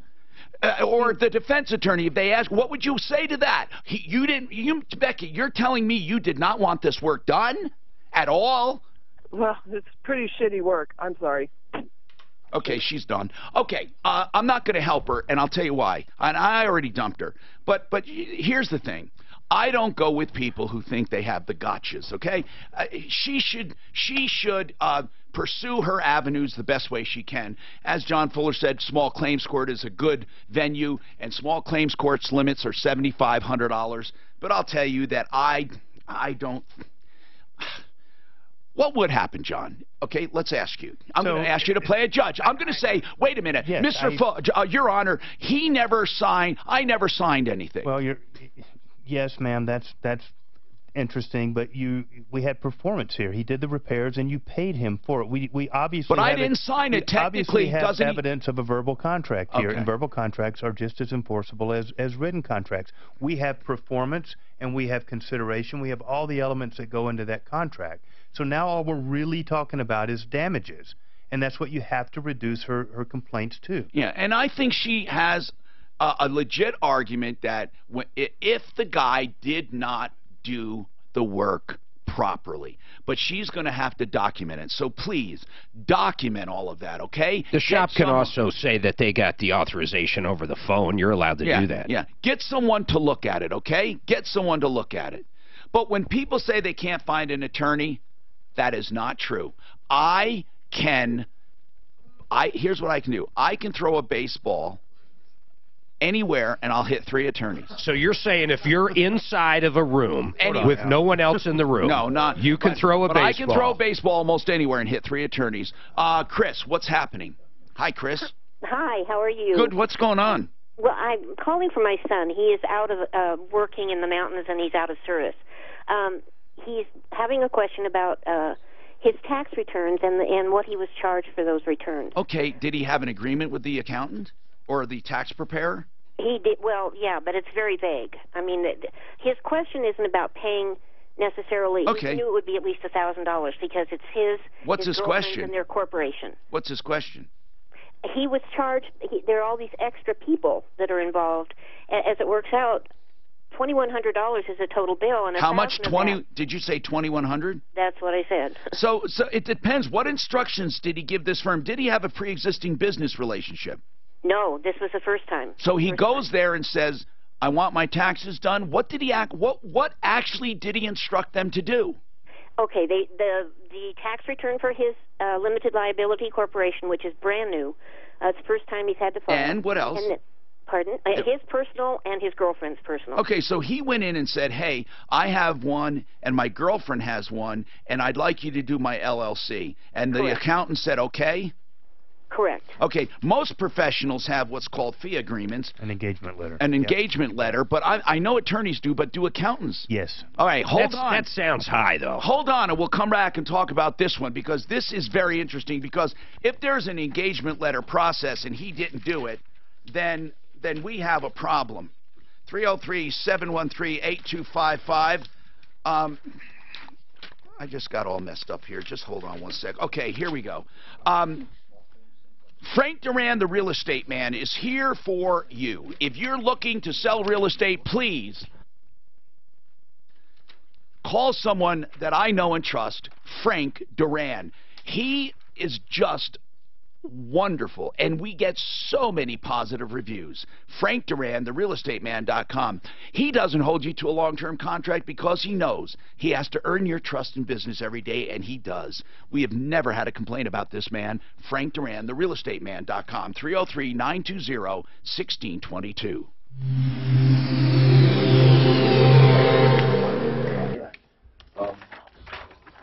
I'm having pretty good luck with it. This is again right here. This is the bill, right? No, here. What did you end up paying with Mallory? I paid the same amount. I got 5, 6 money that you go right. Can I see it? No, we don't live write it. I'm talking right, but you're telling them. And he gives me somewhat of a letter, right? Requesting ahead of time. Well, not just that, because I've been doing it for 15 fucking years. I don't think that's the practice. Mark, can I have the sheets? Even so, maybe 1,000 tops for if you're ghostwriting shit. There's 3 different invoices, just so you guys know. Mark, These guys are ripping. there were 3 different invoices, so it itemizes everything. Tom, Ryan Luby said he could do tomorrow. Is that okay on Friday? So get it scheduled. You're going to talk to him about his stem cell piece. So if you even took that to H&R Block, I don't think H&R Block would be 2100. No, of course, you're no way. Man, but they probably would be but you know what though? It's not so much if he charged you money, but did he do anything wrong? No, probably not. Well, I think she says the LLC is just his. It's so big. Right, first of all, why do we have 3 people on each one? Oh, this is what people are billing. So it's a new LLC. It says A, B, and C, and here's what you need to draft. It's real, unless he just like it's fine, but it's threw a box of receipts at him and says take care of it. Okay, so he needs to. He's been saying that we've had good luck doing this. Here, ask her where she heard about it from. Where? Ask her. No, ask her mom. Don't. I'd like to know that. Where how did he went there? Yeah. Why did he go there? Why don't you get Atlas on and see what Eric says? 3939 720 526. I wish I only paid $2,100. Yeah. It's his first year with an LLC. You know, so it's not like he's got carry over or anything. No, that's what I'm saying. It's fucking straightforward, man. Should be pretty easy. Unless if, like you said, he walked in there literally with a box of receipts and they had to do everything. Right. But if he's operating out of QuickBooks and he's basically having the accountant's copy, fuck, man, they ripped him off. Oh, I don't think he was operating out of QuickBooks. Well, they did a partnership agreement. And 2 individuals. Oh, okay, that's a whole different thing. But that partnership agreement, no, did they do the actual agreement? It says partnership prep, review, made adjustment. Maybe that's just the return. Yeah, the return. So an LLC, a simple new LLC would be what, $500? That's 2 hours, man. It's nothing. Shit, we've done how many have you and I done? You got lucky. No, it's $500. No, but he's paying 21. If you pay $500 for each, it's $1,500. Tell him I'll trade him. No, it's $1,500 would be expensive for that, I think. No? I don't know. I think that's expensive, John. LLCs are $55. I am not offended by this. No, the return I'm talking about. If it's, even if you figured $500 for each, you don't though. You don't figure if okay. So I've got, my God, what, 10 different companies? Shit, I pay $600-700. I know you don't, because they're just disregarded entities. But I'm saying, even if this guy figured $500 for the LLC, $500 for her, $500 for him, it's only $1,500. Here's my question. Yeah, right. How much money did they make? That's a good question. How much money did they make? And did they examine his prior years? Because that could be a big part too. It doesn't say that. It doesn't say that, but I need to know. If the guy made $30,000 and he's got a W-2 and a little stupid LLC that made nothing. Pricing is a very weird thing to get involved in. It's almost impossible. Attorneys are the worst. Well, the big thing is just don't don't go back. Try to make a You deal. have the appreciation schedule. Lobbing that over the bow, or No, we had one just the other day. This one's throwing baseballs at attorneys. I'm lobbing softballs. But they have, well, if you started a company that had depreciation schedules on equipment. You could have had a lot of things, but we don't know. We don't know. That's the whole thing. You can't look at these in a vacuum and say, oh, these are bad. Yeah. You got to know, did the guy make $1 zillion? Did he have a bunch of different, you know, he have 40 different W-2s and whatever, you know? I am very proud of the relationship we have with attorneys on this show that help people every single day. We have John Fuller is our guest today. We also have David Salisbury, who gives solid, great advice about estates and probates and plans and trusts. You know, you can get a trust done for about $2,000. Everything. I mean, he prices out things. He has wills starting at just around $600. You can get what I call you know, job pricing. He'll say, this is how much it costs. And then he takes all the research and calls and phone calls and does all the work. And he doesn't nickel and dime you. David Salisbury is at 720-493-3911. Look for Salisbury on my referral list at referrallist.com. And the other guy I really, really like, I mean, and I hope you never need him, is Joe Lazzara. He's a criminal defense attorney. And here's what I've said. Guilty or innocent, you know, leave that between you and your God and think about it. But here's the deal. Even if you have learned a lesson, you drank and drove and you did something, you want to throw yourself, as they say, at the mercy of the courts, you still need an attorney to go through the system. Procedure is everything in law. And Joe Lazzara will help you meet the deadlines and do the filings. And, of course, if ever you're falsely accused, he will fight tenaciously for you. 303-429-6200. That's LazzaraLegal.com. He's also on my referral list at referrallist.com. So, speaking of attorneys, you know, they have engagement letters. What is that? That is where they write and say, Dear Tom, you know, thank you very much for calling us, and here's what our fee structure is. If it's agreeable, just sign this, whatever, something like that, right? Sometimes it's in the form of a letter. Sometimes it's a formal agreement, a contract. But are these required, John, of accountants, do you know? I don't know if they're required per se by some body that regulates them, but to my knowledge, it's certainly the generally accepted practice to have a written engagement letter for everybody. I have an engagement letter with our certainly I do as well. Our accounting firm. So if you just go in and say, do my taxes, I think don't courts always say what's reasonable, right? If they fight, and that's why we need more information to evaluate this. And Chris, if I asked you this, what's the total income of all three entities? Do you know? Their income? Oh my goodness! The total income of all three, roughly. I have no idea. Okay, so is it $1 million? Oh, heck no. Then you have an idea. Is it 500,000? No. Oh, you have another idea. So let's talk. Yes. Is it about 100,000? Altogether? Yeah. I don't know that it would be that much. Maybe right around that. Yes. So what I'm getting at is this is not some multifaceted entity where he had a lot. Okay, so. No. To me and everyone here, price is a hard thing, and there's no hard and fast rule. But at first blush, this looks ridiculously expensive to me.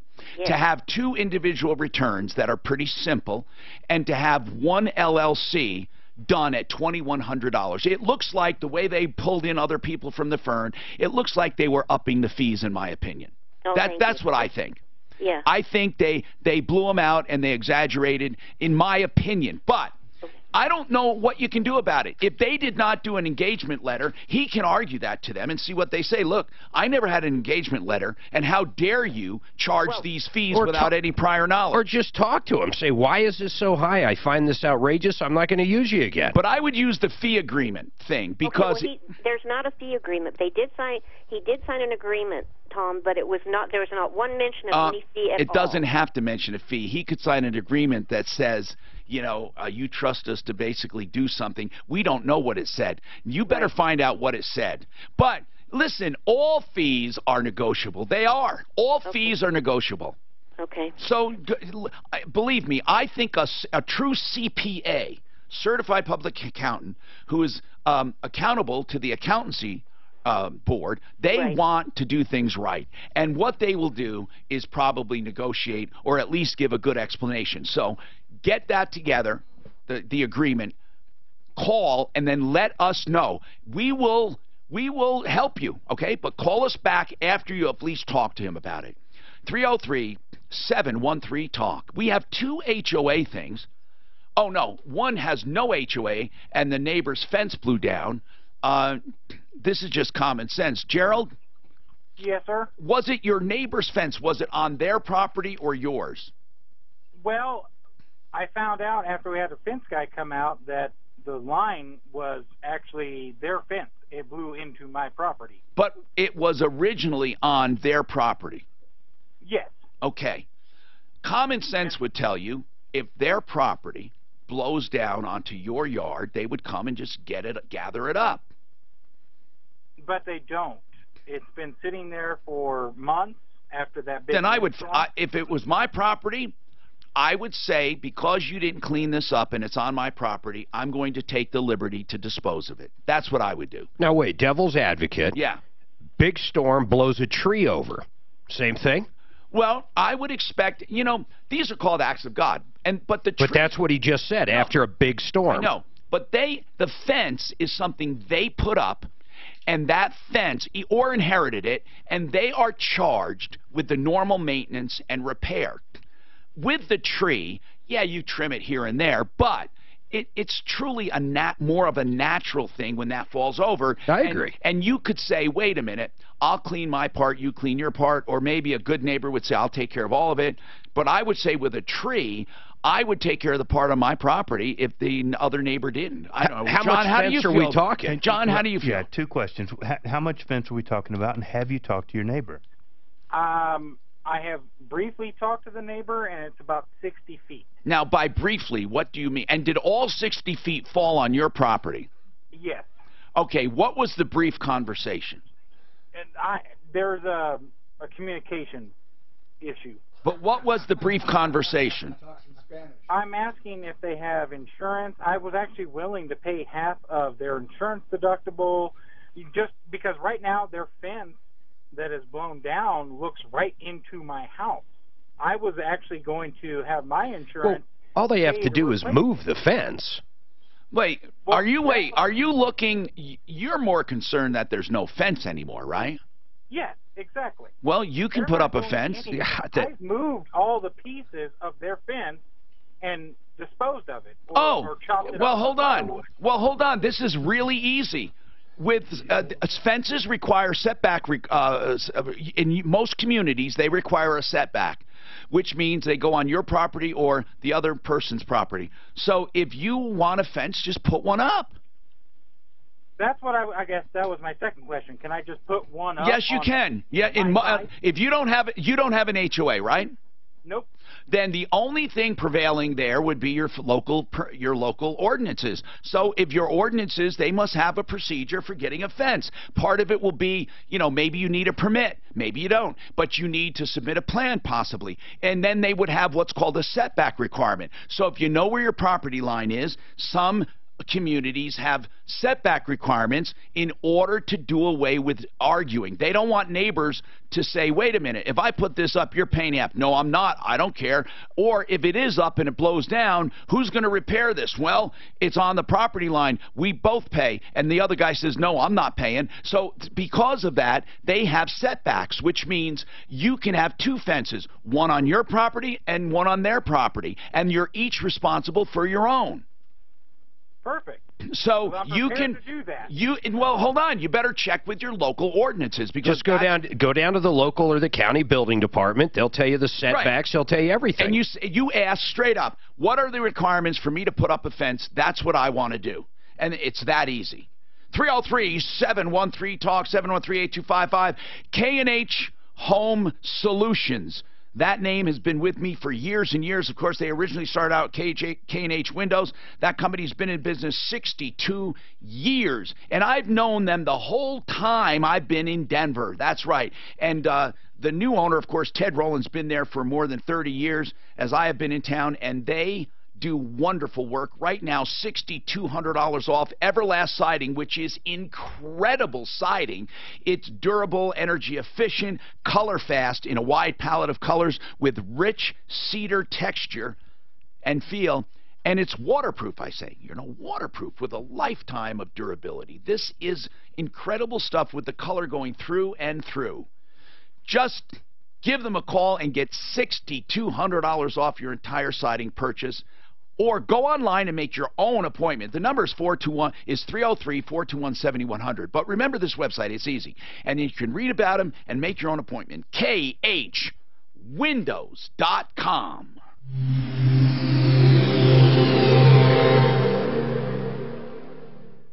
This is... Hey, Danny. Yeah.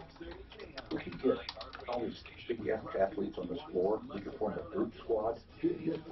Ex-athletes? Yeah, we got all those giant guys over here and form a group squad. We could make them put this guy's spins. We could make that landlord. He's got a communication problem. I don't know Spanish. Where did I think we have a failure to communicate come from? Anybody know? Cool man, Luke. Yeah. Oh, was it? Yep. Oh, yeah. What we have here is a failure. What was that? Because he didn't want Put him in the box. Man, I hate to be in that box, man. That looked horrible. You get caught talking the lines, but That's why people weren't habitual back then like they are now. Because back then they'd put you in the fucking box and make you pick up rocks and shit. Chain gang. You did not want to go back to a chain gang. We got too lax on these guys. Oh, absolutely. We need to up the punishment. Unions did a lot of that. They used to work and stuff. And That sheriff down in Phoenix with that tent city down there. Yeah. Him down there, they didn't get that much. he made them wear pink jumpsuits. Yes, he did. He fucking did. Talk about a ball buster, man. I bet some of them really liked it.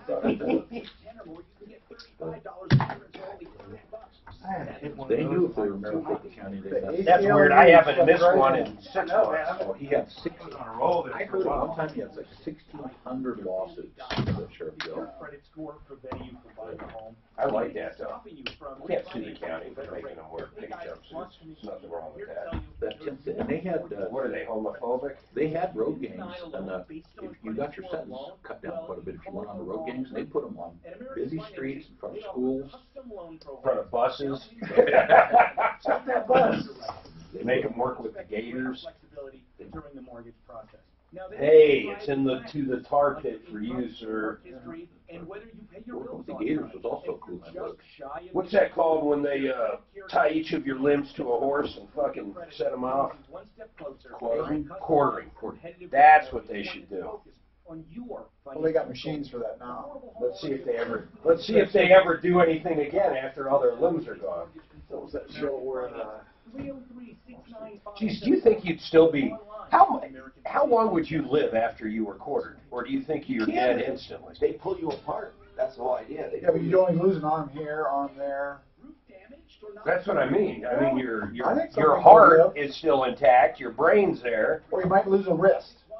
Shit, you live without a wrist. I remember the old Tarzan movie. Cruelty in this world. Back then. Well, it depends who you... One of the most cruel things in the world is where they put the tire around somebody and set it. And bro, they still do that in Africa. What are they?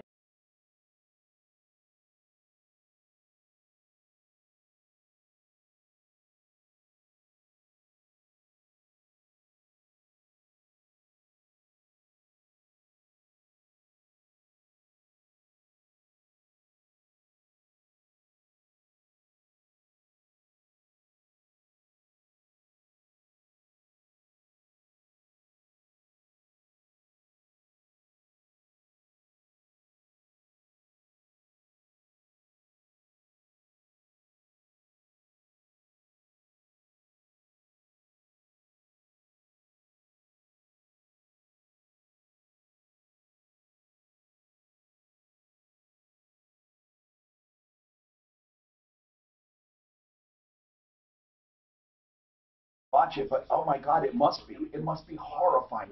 But you don't believe this cruelty. Do you think your brain shuts that fucking shit off? Do you think once it starts sawing, do you think the body's smart enough to kill? You go into shock. Yeah. Shock is a mercy. Yeah, I think you're right. You go into shock. I mean, you can't even deal with that. You see people that are shot 2 or 3 times, they don't even know they're shot for like an hour later. Some people say that have survived horrific things that they were in no pain. Yeah. It's called necklacing. Necklacing. What is it? They put the tire around them and they burn them. The gangs on the border are doing that too. But you know, that level of cruelty, though, there's got to be something truly fucking wrong with you. Oh yeah. I mean, even if you hate someone, I mean, that level of cruelty is like. You know, I was telling my daughter, it's almost inhuman. I mean, all those kids that are so screwed up that they fight all the time. A lot of those kids are that cruel. They've grown up and oh, that one gang that's a problem, that MS-13. Holy shit, they do shit like that. Yeah, they do it for power. Do you want to save money? Buy and build. 4800 Washington Street. You hear me say it. Big and ugly warehouse like the big and ugly owner. And, you know, Courtney hasn't called and complained. He's been out of town, I think. So anyway, Courtney Pierce started this place, and contractors go there because they'll get better prices than their wholesale accounts at the big boxes. Consumers can go there too. Lighting fixtures, plumbing fixtures. You will love them. They have cabinets. They have granite. They have all kinds of stuff. You can save money, whether it's to do yourself or your contractor. The other place to save money, and it's Art of Granite. Now, this is a different kind of spin. This is where Mitch Fleury will come in and design and template and do it all. He'll do cabinets, counters, one or both. He's a direct stone importer. And Art of Granite will give you a price on the phone. That's what I love. If you're planning something and you want a price, you go to Mitch, artofgranite.net. Get your price on the phone. He does it all. He does it all for your kitchen, the granite and the countertops. He hauls away everything free, the old stuff. And then he does the bathroom free when you do the kitchen. 303-386-5919. Get your price, 303-386-5919, artofgranite.net. Okay, so let's keep going here. I just love great businesses that save you money, and I like going after the bad guys. Now, what happens here with Larry? Oh, we have also John Fuller and Ryan. You've heard him chiming in with his legal help. John Fuller, attorney at law. He's a personal injury attorney. So, of course, if you have any questions, and I do have a couple, but I want to take Susie right now. Larry. Larry's been waiting longer. Larry, what's going on, sir? Good day. Hey, Larry. We have a small HOA, and many of our people are not paying. We're interested in putting a lien against their homes, but we need a lawyer that is very reasonable because we don't have much money. We're even willing to do all the work that is necessary. Now, some attorneys, very seldom will you get attorneys to work on contingency. Personal injury is one area. But collection of HOA with an HOA firm, they know that this is if you have the right bylaws, you have to pay to have those bylaws reviewed. If those bylaws if they're written properly, you can foreclose on these houses. And some of these law firms will do that for you. I don't know. Brandon, right? I was going to say Siglian. I don't know if he'll do it on contingency, but this is up his alley. Here's what he can do. He'll review your HOA agreement, and you can pay him for that. He may see that the collection laws are strong enough in there, or the collection agreement, that he may, if there's a lot to be had. How many homeowners total in the HOA? I mean, under the authority of the HOA, how many? I think we have 64. How many are paying? Probably 55. Oh, so you only have 10 people not paying, or 9 people? That still could be worth it to an attorney, though, because after fees and collection, he could be making $1,000 bucks a pop. How long have 9 people not been paying? Some over 2 years. And here's the thing, Larry. There is no way out of this. I mean, there really isn't, man. Unless it's an illegal HOA. HOAs are ruthless. Put a super lien. Yeah, the way the laws are, man, you don't bankrupt. You can bankrupt out of some of the accumulated fees, but then you can keep stacking them up. But it becomes a lien on the property, and that does not go away. Only the personal liability, but it's still on your property. So you guys have a lot of rights probably if your HOA was written properly. So I would call Brandon Siglian. I'll give you his number, and let him evaluate your HOA. And it's 720-344-4666. 4828.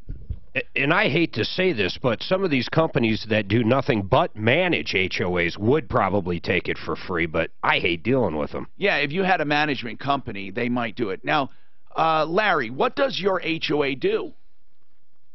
It does all garbage, all the perimeter lawn.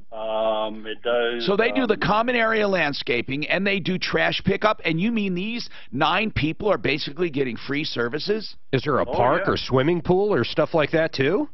No.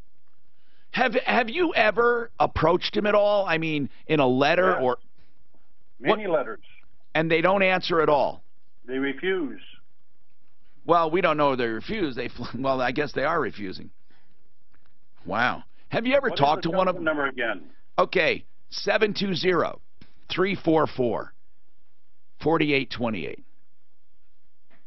Okay, Larry, the best to you. Let us know what happens, okay? Susie, now I hear you have a car problem. Tomorrow's car day, but we'll talk to you. What's going on? Nothing's really going on. I took care of it, but I just wanted to kind of give out. All right, what's the problem? Warning about Schomp Mini Cooper. You know, Schomp in general, they run some pretty good dealerships, and I've known them over the years, and we don't get a lot of complaints about them, so it surprises me a bit. Where is the Schomp Mini Cooper? The one in Highlands Ranch. And what are you complaining about? Well, I went up there to get just some normal service done on my car, and while they were looking at it, they sent me a video of the mechanic looking at my car, and they said the caliper was seized, the front right caliper. And they sent you video? Video of it. So that's how they show you problems now. They take video. Very clever. Alaramas does stuff like that. I don't know if he actually uses a video part, but everything on his estimates. On Pro Auto Care. Oh, my God. Pictures, everything. Wow. So tell me, what is wrong with that? So nothing. It was wonderful because I used it when I got a second opinion on the $1,700 bill that they wanted to charge. And what was the second opinion?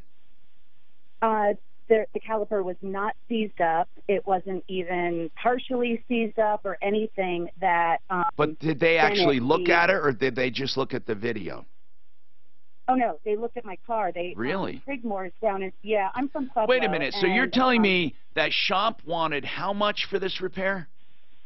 $1,700. And the repair shop you had look at it said nothing was wrong with it. Nothing was wrong. The caliper was not seized up. Did you go back to Schomp about that? I called them yesterday. Well, I called them a couple of days ago, and nobody would ever call me back. So I finally got a hold of Bennett, the service manager, yesterday, and he said that he said, "Did you watch the video?" And I was like, "Yeah, I've watched the video multiple times." And the mechanic who was on there said, "The caliper is seized up," exact words. And he said, well, it was probably just partially seized. So I went back to Prigmore's. Yeah, but one caliper for $1,700? Well, they usually are going to sell them in pairs. They're going to sell them in pairs. Okay, but so they had nothing else to say other than there was nothing wrong. I mean, that it must have been seized. They were sticking to their guns that it was seized, and I'm like, it wasn't seized. Were the brake pads worn on that one side and not the other? That I don't know. Okay, this is troubling. I would like, if you have an estimate in writing or some work order that says that they said it was bad, or the name of the guy you talked to, I'd love to call him, or have Deputy Dan call. 303-713-TALK, 713-8255.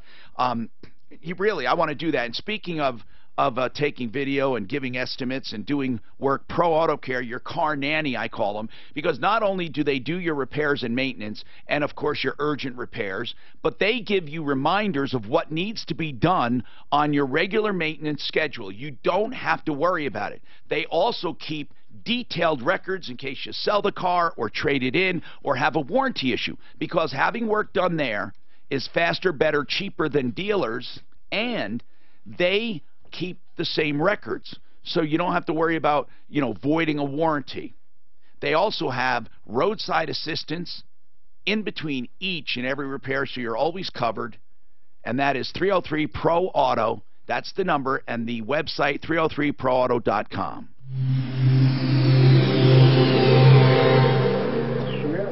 someone else, or they? Here's what can happen a lot, though. That one caliper can get stuck. There's no doubt. It'll run through the pads. It could be making noise. They'll look at it. A good tech can actually get it unseized sometimes. So when they put it back together, it probably unseized it. It gets to the next place. Really? So seized isn't the word. Stuck is more the word. Yeah, it'll wear the pad on one side, the inside. Yeah, if you can tell, that's the whole thing. If the pads run even, that'll be the answer to it. But the price, once again, I don't even care about. Because if that's truly a BMW part, no, it's Mini Cooper. Yeah, but Mini's BMW. Yeah, so if it's truly a BMW factory caliper, it could be fucking expensive as hell. It's not a Napa Auto part rebuild. The car looks good. Well, that wouldn't necessarily. Mercedes owns Smart Car and BMW owns Mini. Yeah. They've been owned since 2000. Yeah. I don't like either of them. I feel like if anything hit you, you'd be dead. I can't stand it. The Mini is a lot different than Smart Car. A lot more substantial. I don't like Mini at all. Have you driven one? They got just into the shopping. They have a lot of power, and they torque steer real bad. When you're accelerating, they pull to the right. When you're decelerating, they pull to the left. When Priuses first came out, that on every one of them. I got a friend who's had 2 of them, and the turbo one was worse. When Priuses first came out, they'd wear the front now tires that's going to be an example of something where I don't think you can make that generalization. That every time you drive them, they pull to the right or left. They have a. It's called a torque steer problem. When they're accelerating, and I can't tell you which way it is, but they pull when you're accelerating hard. His turbo was worse because it had more power than what he had before, but it's called a torque steer. And that could have been on the early ones because he. But I know I drove it, and it was very noticeable. There's nothing on there about it. They do. It says here there are people that wrote said they have had an issue. Yeah. Then there are some owners say they never have the issue. So what the fuck is that all about? That some have an issue and some don't. But why? If you have the same exact. Some people are more tolerant to the problems. I think the harder you drive it, the more noticeable it is. Well, and just tolerance to it. I mean, if you've driven other vehicles.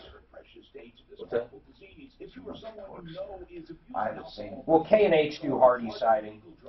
Yeah, James Hardy, yes, but it's crazy. Everlast is way better. Okay. Way better. So you're saying go with the Hardy? Yeah. They've established a special number to address your concerns. 720-893. Torque steer is caused by an imbalance in the power applied to the ground between the 2 front wheels. If one wheel applies more power on the road than the other, the car will turn towards the wheel, of course, generating the least amount of power, right? So the most power. Okay, so it's similar to blah, blah, blah, and then see, what did they say? So they're independent driven, so they're driven with like a CV joint on those? The Raleigh House, 720-893. Front axles. Well, they're all hard independent. And I think they were, this has been a while, so I don't know how much. Yeah, but not necessarily the. I guess I'm thinking more of a computer sending more power to one wheel than the other. No, Dan bought one the first year it came out, and it had a pretty bad torque steer. And then he bought the second one next year because they came out with a turbo. And because it had more power, it was even. Well, there's certainly a lot of them with that fucking problem. Yeah, it was annoying enough to him that he got rid of it. Have you had Everlast on your house? No, it's new, relatively new. Which one has the color all the way through? Man, that would be really good for trim because you got to worry about the ends. Oh yeah, a lot of good sidings have that, but. Everlast is incredible. It's waterproof, man. Yeah. It's just waterproof. That is incredible in itself, and it has minerals in it. So it's like having natural stone. It's natural substance. Nothing's going to happen to it. It's organic. Not organic. I like taking siding around for a table saw and making my trim out of it. That would be cool. The day we could grow siding. Colorado Tinnitus is having a grand opening. You know, they've been there for a few weeks, but Colorado tinnitus, what do you care about a grand opening right in a location? What's really important is what they do, but it is nice. I mean, I go there, for my evaluation stuff, and they do my tinnitus treatment and my hearing. I got to tell you, though, having a new place really helps. It's beautiful. Clarkson and Hamden. It's 3601 South Clarkson. In celebration, they're doing special deals, $500 off these premium digital hearing aids. But what I love about it is they're doing free tinnitus evaluations. I mean, this takes a long time. They will get the frequency and range of your tinnitus, and they narrow it down so they can treat it with a permanent treatment called the Syncra if it falls within a certain category. Dr. Patty, Dr. Lisa, and Dr. Dagmar, great women and researchers in this field. 303-534-0163. Better yet, go to this website, whether you have a hearing loss, tinnitus, or both. Helpforringing.com. Helpforringing.com. All right. So, Mike, you got a fake IRS call. I thought they were all but wiped out, Mike. Well, thank you, man. You ought to come in and visit one day. So this fake IRS call, did you happen to record it? Give us the number. Give us a number we can call to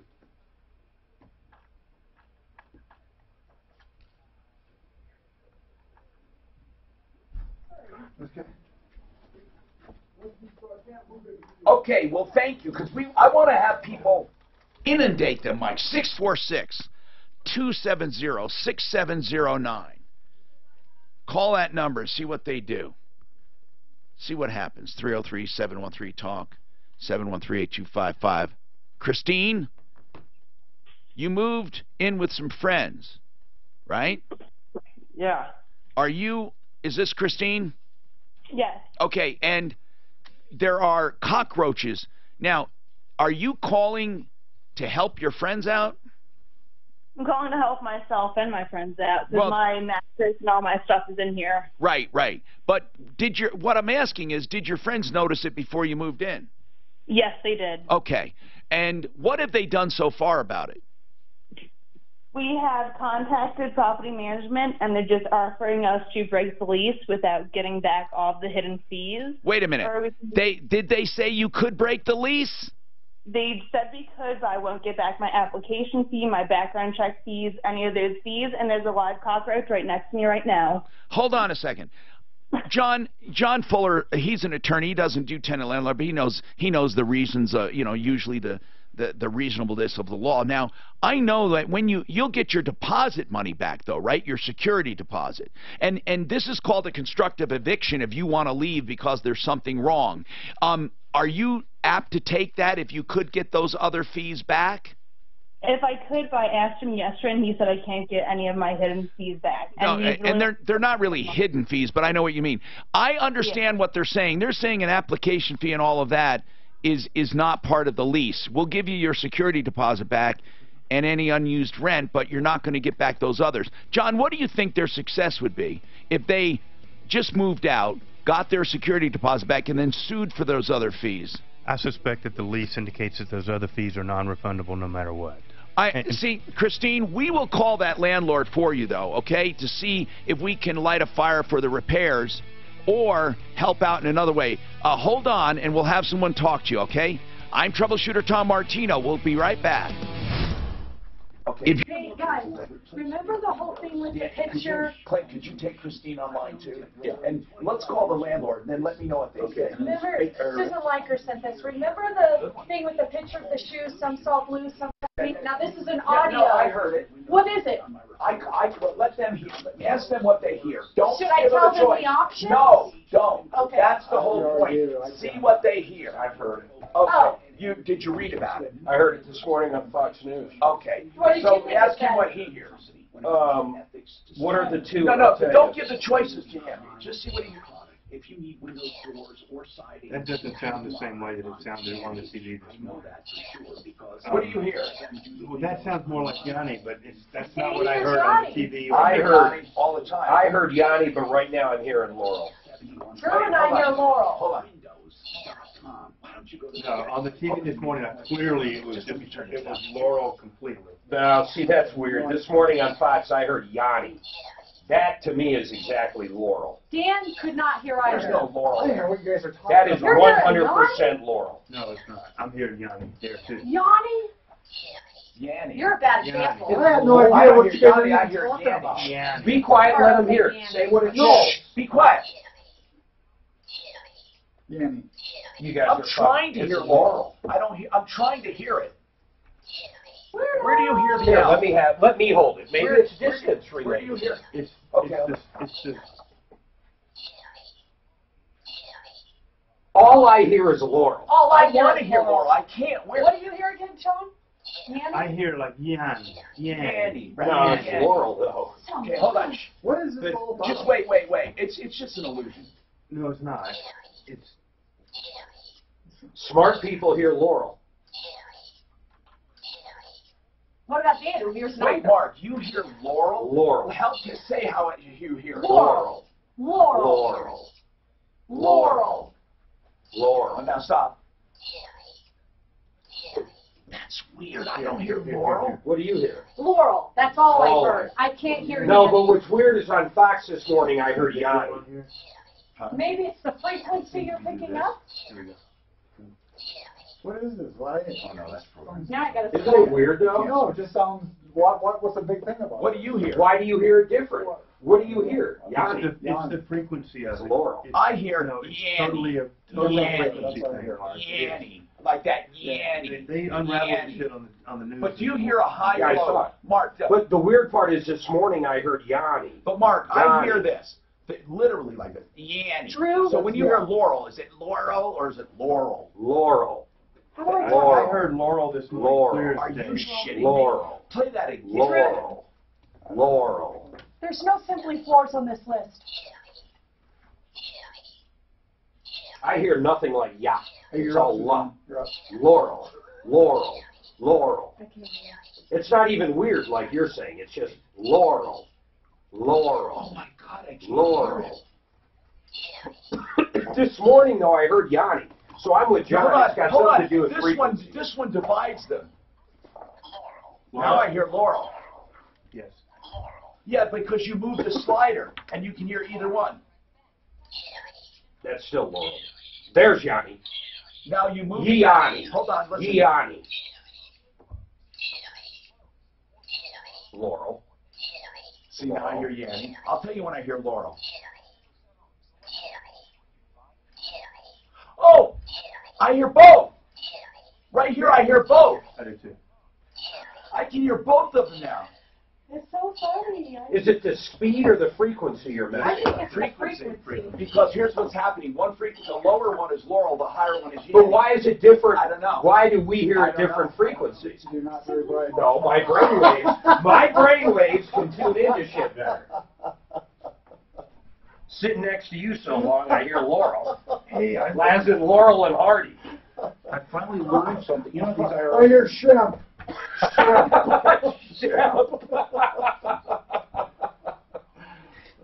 You know these IRS numbers who keep trying to call them back when you don't get through or you get a recording stuff? I just tell them that's a fake. Hey, I know it's a fake, but I called this time and for once they answered. Okay, what they say? But when I gave my name, they said, no, this phone number should be my, are you Michael Brown? I said, no. Yeah, you should just yeah. I should have said yes, because these phone numbers because they got 1 million of them, but they tie them to an individual they called. So when they call back in, if that individual isn't the one that calls back in, then Maybe a call here from Michael Brown is a show host. I don't know. He's out there. I don't know. But I'm betting that these numbers, because every time we get them, they're different. Sure. A lot of them they could be spoofed. Yeah, but this one went into you could hear all the people in the background, and the guy had a heavy accent of something. I don't know. Sure. Well, it's so obvious that they're fake. I mean, I don't even give them time like when they email us it's fake. But I had an old dude call me one morning, just, torn up about the fact that the cops were coming to arrest him and how he needed representation. He was sincere as shit. Jesus. And poor old guy. He was wanting old. He was like, they wouldn't 60, be doing this. This is a big. That's what my fucking staff does all the time. They're like, this is an older gentleman, and I'm like, how old is he? Like 52, 53? Hold on now. Whoop. Back up. We've had people. How old was he? We've had people call, describe themselves as, hey, Tom, yes. These return numbers in this fake IRS, there was a different frickin' number. On what?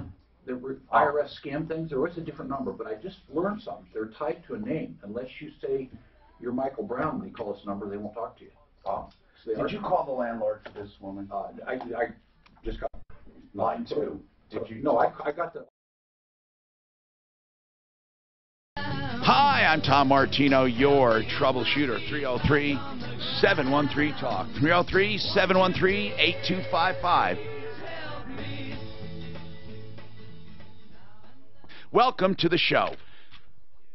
We are here to help you, and Fix It 24/7 is here to help you. Fix It 24/7 this hour brought to you by them. For $39, they will clean and check your air conditioning system, which will include the blower, the condenser, the coil. They just about disassemble it to the point they can. They do the filters. They do what it takes to make that like new with the adjustments and the pressure testing. Now, listen, if you have a serious problem, they're going to let you know. But other than that, most likely, like with mine, they just said, great, clean, ready to go for the season, and it will operate at peak efficiency. Peak efficiency. FixMyHome.com is their ingenious website, and it's just $39, but they can only do the next 10. They are only doing 10 a day because the response is overwhelming. So call in 720-526-3939. It truly is a level of service you have to experience to believe for just $39.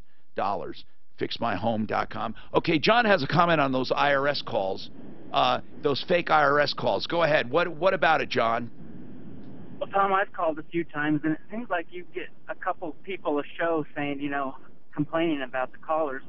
And there's still nothing that we can do about it? No, man, because they just spoof numbers. They're mostly offshore. It's just a scam. I just can't believe that people are still falling for it. There's been so much news coverage on it. Oh, no, I'm smart enough, but it's funny because they get nasty on the other end. They get really nasty. And it's hard to believe that after all this time and all the exposure, they still do it, and there are still people falling for it. They literally go out and buy the iTunes cards or different prepaid Visa cards and pay their taxes so they don't go to jail. Man, you want to talk about a guilty conscience. John Fuller, Fuller Law, personal injury attorney with us today. John, I said that you answer questions for people on personal injury. What do people ask? I often wondered, what's the first phone call you get? Give me an example of a phone call. Not all of them, but just one at a time. Like, what are some of the things you get? Give me one of them. It depends on whether Mark gave him my phone number or not. Why? Mark gives you your phone number for... No. Hey, what do you think of the Broncos this week? Here's John's cell number. Call him up, No, what are some of the questions you get, really? So listen, the vast majority of my clients have gone into their accidents thinking the insurance companies are going to do the right thing, and it's only when they become really frustrated because they're getting the runaround and that kind of stuff. So what do they ask? So they're just wanting to get the score, the landscape of how things are supposed to work. What do they ask? We go through it. They ask how things are supposed to work. We talk about medical payments. We talk about who's at fault. We talk about property damage. Do they say, like, for example, how long should I wait to hear from this guy or that guy? They might. They might have had that guy calling him on the cell phone before they got out of the hospital. So it varies, Tom. It's incredibly diverse. Every accident is different. They all present a different set of cards that we've been dealt. Do people ever ask, how much is my case worth? Every time. They do? Absolutely. What is my case worth? And how much time do you need to evaluate that? So here's the... Not how much they can collect, how much it's worth. The $64,000 question. How much is my case worth? Right. The honest answer is there's no way that any lawyer can tell you the day of your accident what it's worth unless we have catastrophic injuries and really crappy insurance. And then I can tell you with some degree of certainty what it's worth. All right. Okay, now we're gonna get more. I want to go to Christine again because this is a problem, and we're having Clint call the landlord. But, Christine, to sum up your problem, and I want to remind everyone there are lines open at 303-713-TALK, 303-713-8255. Now, You moved in with your friends. Basically, you're all on the lease. The landlord says you can get out of the lease. We'll let you out of the lease and give your security deposit back, but you can't get your application fee and your credit check back. Yes. Does the lease say those are non-refundable? Yes, it does. And that's what he's sticking to. So he is, in essence, letting you out of the lease. By the way, it's a good thing he's letting you out of the lease. But did he even consider trying to do pesticide treatments? He did, but they treated the apartment, but not my belongings themselves, though. And there's still live cost searches. We're in the apartment right now. We're checking the apartment, and we found about 10. Like, how 10 bad? I mean, how bad? How big are they? What? Are they big? They're little. There's babies, though, so they obviously laid some eggs. All right, did you call Clint? Did you get a hold of him? Yeah, they don't want to talk to us. They don't want to talk, yeah. Is this place otherwise nice, or is it a slum? What is it? I have lived here twice before. I've never had this issue before. But it's a pretty nice thing. I mean, other than the bugs, how is the place? It's a decent area. It's in Denver Tech Center. It's not a bad location. Wow. Whatsoever. You know, Tech Center, you don't think of the Tech Center and bugs, but here's the deal. A lot of times, landlords are victims of dirty tenants who come in. Like bed bugs. My God. One bad tenant can bring him to an entire complex. Yeah. So, in any case, Clint, they just flat out refused to talk. They said she'd have to call in and talk to him about it. So, but she's already talked to him about it. I mean, did you talk to him about getting those fees back? He said I can't get those fees back. How much did they amount to? How much did those fees amount to? Probably about $200. Our total moving cost has been $3,200. No, I'm talking about just that. What do you mean 32? Total between about 3 people. Yeah, but they don't have to pay. Listen, no landlord would have to pay your moving expenses. If you're going to move, you have to move anyway. Someday you have to move. Moving is part of a normal expense. I don't think they could claim that as an extra damage. Do you, John? No. John, no? No, your ancillary expenses are not going to be included in that. If the landlord's willing to let you just break the lease and move away, that's going to eventually save you guys a ton of money instead of having to go and defend it in court. I don't think they'd do better if they went to court. I mean, don't think so either. I think the judge would say, hey, man, he's letting you out. What more do you want? Yeah, you can probably even negotiate a little bit of flexibility in the move-out dates and the time you need to get out and your deposits and all that kind of fun stuff. 303-713-TALK, 713-8255. We do have lines you can get right through, and I'm going to let you do your rants as well. I do that once in a while where I give you 15 seconds. So kind of like plan what you want to say. You have 15 seconds to get anything off your chest, and I call it also on-air reviews, live. 15 seconds. If you're good, I'll let it go a little longer. 303-713-TALK. Okay, so let's talk about when it comes to accidents. People want to know, they probably already talked to their insurance company or attempted to, or talked to the other party, and they're getting frustrated and they don't know where to go. Do you often get calls, or is it or is it a real minority that call before they've done anything? They've been injured, they don't know what to do, and they call first. Yeah, it's that's probably a minority. You know, I joke about people want to know what it's worth. They just want to know what's right and fair and who's supposed to do what. That's really the biggest impetus for somebody calling my office is what, I'm hearing 2 or 3 different things from different people. Here's the biggest problem, in my opinion. It's when there's nothing to collect. It just doesn't seem fair, and it's not. I mean, if someone is truly injured, but there's simply no one to go after because there's not adequate insurance, and they don't have what they call a pot to pee in, you're done. Listen, I get it. I've been there in my life in times where, other things took priority over insurance. Yeah. But the amount of coverage that the state of Colorado requires is pathetic if you have serious injuries. People are routinely not made whole, and you've got to fight like it's all the money in the world to get it sometimes. It's ridiculous. But if they raise the limits, then you're going to have people arguing it's too expensive to drive. You're absolutely right. Until you're the guy that gets hit and hurt by another person, and then it's a ridiculously low figure. Amber, what about Taco Bell? What's going on? So my daughter is 16 years old. Got her first job there on April 16th. Yes. She has not been paid one red cent. They've been telling me every day her check will be here tomorrow after 3. As of today, there's a delay and they won't be there. Wait, until this 5 is o'clock. odd. Taco Bell? Yes, sir. And who is the ownership group you're dealing with? It's not Taco Bell. Actually, Taco. It's a franchise. I know, but do you know there is one big franchise owner in town, and they own most of them, and I'm wondering if it's them because that doesn't sound like them. Do you know the ownership group? I do not. It's the one off of 51st and Federal. I don't know what that means. I don't know who they are. Okay. Yeah. It doesn't matter. I mean, they owe the money, but what are they saying? They're having trouble paying? For the first 2 weeks, they said that they were going to get her a number because they didn't even have her clocking. But are in. She other just people went in. not being? I want to know: is this a system-wide thing or just one person? No, it's just her because everyone else is getting paid, including the other. Okay, franchises. then there's something weird. I don't understand that. And the reason they gave her was what? They just haven't got her in the system yet. And she's worked how long?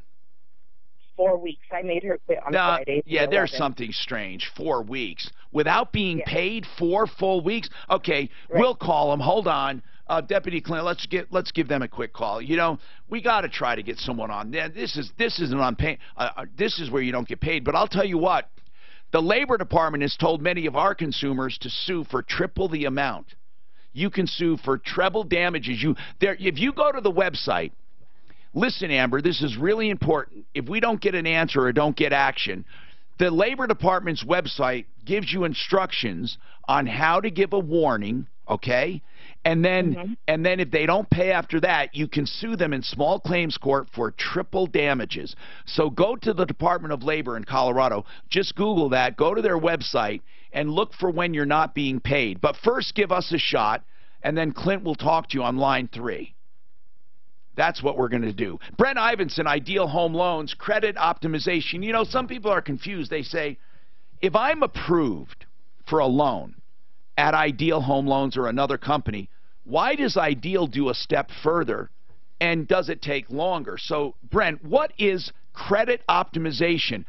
It means something. I mean, you could be approved, but you can also be optimized. What's the difference? And you do optimization automatically. What is that? Well, what it is we can very simply take a look at paying down some small balances, refining some of your credit in the event and get your credit score up. We recently had somebody with just $240 increase their score by 22 points. It was a difference of 0.25% in interest rate. And when you're looking at how much that changes on a $300,000 loan, that's $60 a month differential in payment. Wow, and that's just from you doing things behind the scenes at idealhomeloans.com, 303-867-7000. Now, let's talk about shopping for a home. Frank Duran, the real estate man. I've talked about how he can sell your home quicker and for a higher price, and he has stats to prove it. But I don't want you to overlook the help he gives to buyers. He can find things after they've been expired and negotiate with owners. He finds things when they're first coming on the market and some before they come on the market, and many of his own listings. Frank Duran, therealestateman.com, 303-920-1622. This report is brought to you. Oh, it's hot. Okay, never mind. I got it. I thought it might was on. I guess I didn't have it on live.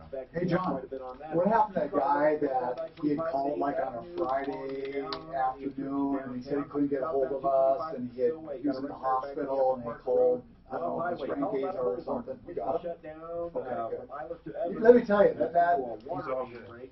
But it's just so funny. I called him and said, what do you call him? See, here's the deal. Okay, this is human nature.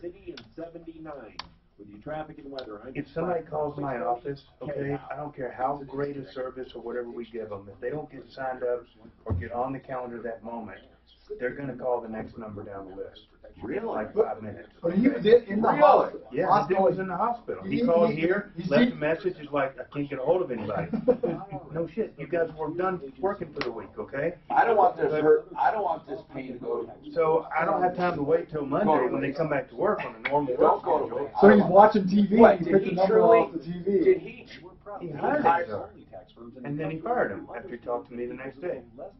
It was just. I've had that happen 3 times in the last month, where they fired HR because of me. So I'm sure they're saying. Well, That's it is. because they talked to a paralegal. Right. They never talked to Azar. Right. Even though Azar will say, call me, I'll talk to you. Right. So some of the stuff that I want to visit with you about is like, we can want to turn off.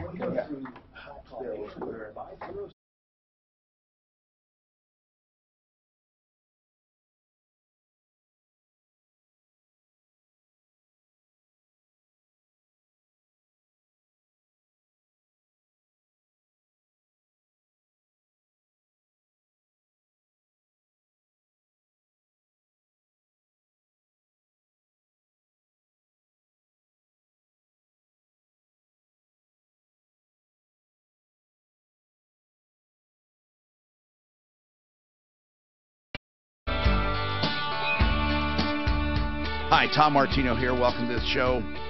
303-713-TALK, 713-8255. Simply Floors Inc. will save you money every time. Sometimes 10 or 20%, most of the time 30 to 40%, sometimes even half over the big boxes, over the big so-called outlets and mills. That's because Buddy Mitchell simply makes less profit. He has designers available to you. He has all the great selection of any big store, including the big boxes, but you simply save more at simplyfloorsinc.com.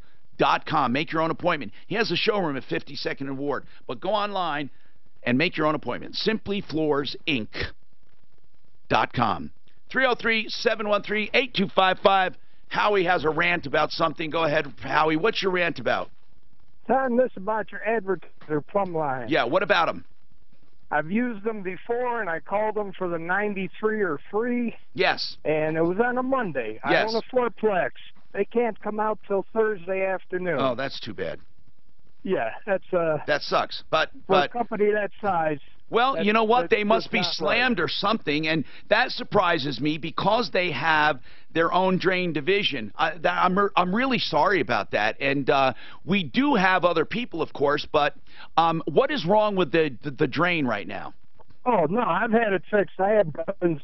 What was wrong with it? What was wrong with it? It was clogged, the main line, and this is work they had done just 14 months ago. It wasn't any of their problem, but the No, same I understand. line and everything. Listen, Howie, I'm really sorry about it, and you're right. A company that size should have better response.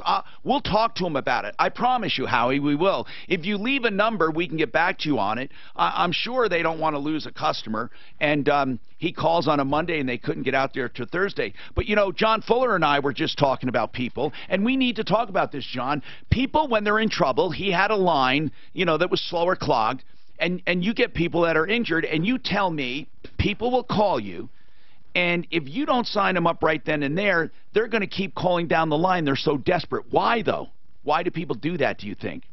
I think people just need to make contact with somebody and feel like they've got somebody on their side. And so, you know, it could be on a weekend or something, and, right. and if they don't get a call back in 5 or 10 minutes, they're on to the next place. That's just the society that we live in right now. If you can't get an answer right this second, that we've got to go on to the next business. No, I understand. And that's not always a wise way to do business. I mean, if you call John, I mean, what's your usual response time? Let's just say, truly, let's just address that. Let's say somebody calls on a Friday afternoon or Friday night. When you don't get back to them on the weekend or Monday, or tell me. Most of the time I do. On a weekend? Sure. And you'll take initial information? Yeah, absolutely. We'll visit on the phone. We'll answer all their questions, and we by we I mean me. Right. I will talk to the potential clients myself. It's the rare circumstance where I'm not able to do that, and then if we need to set something, obviously during business hours, we will. Yeah, and then to sign them up, what does it take? Just a consultation? Yeah, you bet. Okay, now here's the deal. Let's say somebody signed up with someone and they're unhappy. This is a touchy subject, but it happens all the time. Well, let's talk about second opinions. Is it unheard of in personal injury to get second opinions? Before you hire an attorney? Of course not. After you hire an attorney. Listen, After. sometimes, I know, it's weird. Sometimes people decide that they made the wrong decision and they hired the wrong firm. Okay? What happens in a case like that? The rules that govern attorneys allow a new attorney to talk about the terms upon which they might take over a case from another law firm. Right. The situation gets very, very complicated after that. It depends a lot on how long they were with the other firm. Because if the other firm did some work, whether there were offers made on the case. I mean, there's a myriad of things that go into it. The important thing is that, look, you want to get the right one first. You know, you want to sit down and talk with the attorney that's going to take your case. So that might help you make a really good decision right there. If you're able to sit down and talk with the attorney that's going to be handling your case. If you're going to be, you know, wheeled off to some investigator or something like that, that might tell you a lot about the relationship you're getting into. Hugh, you would... Oh, sorry, hold on, I'll get the right one here. Okay, there's Hugh. And by the way, we have some lines open at 303-713-TALK, and I promise you, you will get right through. For some reason, we had a little break in the action. So go ahead, Hugh, what's happening? Hey, Tom, how you doing? Good, man. What's going on? My gosh, I've listened to you since Father John days. Man, I've had two people today tell me that. Thank you. What's happening? Back in the day, I remember you sort of said, you know, these photo radar tickets. Yes. That somehow they get lost in the mail, well, you know, in quotes, and not to worry about them until you get a summons. Then you know you. Here's what I really said. Technically, I want people to hear me right. I said if you get a photo radar ticket, I said you have three choices, in my opinion. One, if it makes you nervous, you address it immediately and pay the fine and get it over with. Number two, if it doesn't make you nervous, you can totally ignore it, and there is a good chance they will follow that up with personal service. And by all means, if you are personally served with any legal action of any kind, never ignore it. And then the other one is you ignore it and nothing happens ever. Exactly. And that does, and that I've run a streak of good luck on those. I don't get them anymore, but I used to, and I ignored every one of them. Yeah, so here's what I have done, is I got one about a month ago, and I ignored it. Okay. Now I get a follow-up bill in the mail from a collection agency with $50 penalty, and now they're sending it to collections. Right. However, summons, there's no way to. But listen, here's the deal: they're sending it to collections. What does that mean? What does that mean? I want you to analyze it with me. What does sending it to collections mean? It means a collector's going to come along, and I don't know if they can ding your credit. No, hold on. No, go ahead, John. What were you going to say? Dispute it. Right, exactly. So in other words, no matter what, when something goes to collections, it's not an automatic judgment. For anyone to collect anything, there must be a judgment. This is a civil penalty. It's not a crime. Because it's a civil penalty, they have to pursue this like any unpaid bill. They are claiming you owe them money. You are saying you don't, or I assume you are, unless you want to pay it. Now, if they want, they can then take you to court. But when they take you to court, it's going to be an odd bird because they're taking you to court for an unpaid bill. They have to prove it's an unpaid bill from a valid bill. Therefore, that goes to the root of the ticket. And but you could lose, okay? Just remember, if you go and try to fight this, you could lose, and then you would pay more than the original thing they offered you in the mail. They don't make it easy because they don't want people ignoring them. Right, and I guess I'm to that point. It's like, is it really worth the hassle? I have never heard of people getting their credit dinged, however. Okay. I've heard them going to court and losing. But it's not a foregone conclusion that the photo radar people, the collectors, are going to take you to court. Okay. I mean, how much is it? Well, it started out 40. Now it's 99. Does the picture look like you? So yeah, it's me. Plain. And that's another thing, you know, even if you did get called to court, you don't always lose. There are tricks. There are tricks. And what gets me is, I guess, I'm sort of a grandma when I drive. And just today, driving into work, I'm going down the road, and there's one of those little radar things on the side. It says your speed is 60 miles an hour. Right. But I'm doing 50, but it's the car next to me. And I'm like, well, you know, how wide of a scan does this radar have? You know, is it picking up somebody next to me that was speeding? You know, those are called disputes. You know, it's not easy. It's not easy for them. It's not. But it's not easier for you either. If a machine gets you and they have a photo and it's clear cut, well, then a judge is going to look at that, and what is he going to say? They're going to say, well, sorry. The good thing is they don't assess points on those. I mean, that really is the they beauty don't. of it. They don't in the beginning, I think. Right. But I think if you take it to court, you can get points. I think you can. They don't if you settle it. That might be worth checking into. It's truly a revenue generator. It really is. That's like I mean, that's the reason. But, that's the reason they do it, Hugh. That's the reason they do it. Exactly. All right. Well, so just keep us informed. I have a feeling Hugh's going to cave and pay that $99. He sounded like, well, maybe it's not worth it.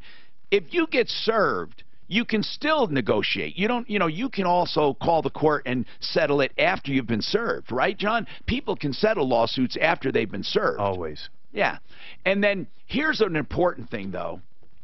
This is common sense advice. This is not legal advice. If you ever go to court on any dispute and you meet an attorney in the hallway and he offers you a settlement or she offers you a settlement, you have to get that in writing, and then you accompany that attorney. You don't leave. You accompany that attorney. You don't sit with him, but you go into court and make sure it's entered into the record.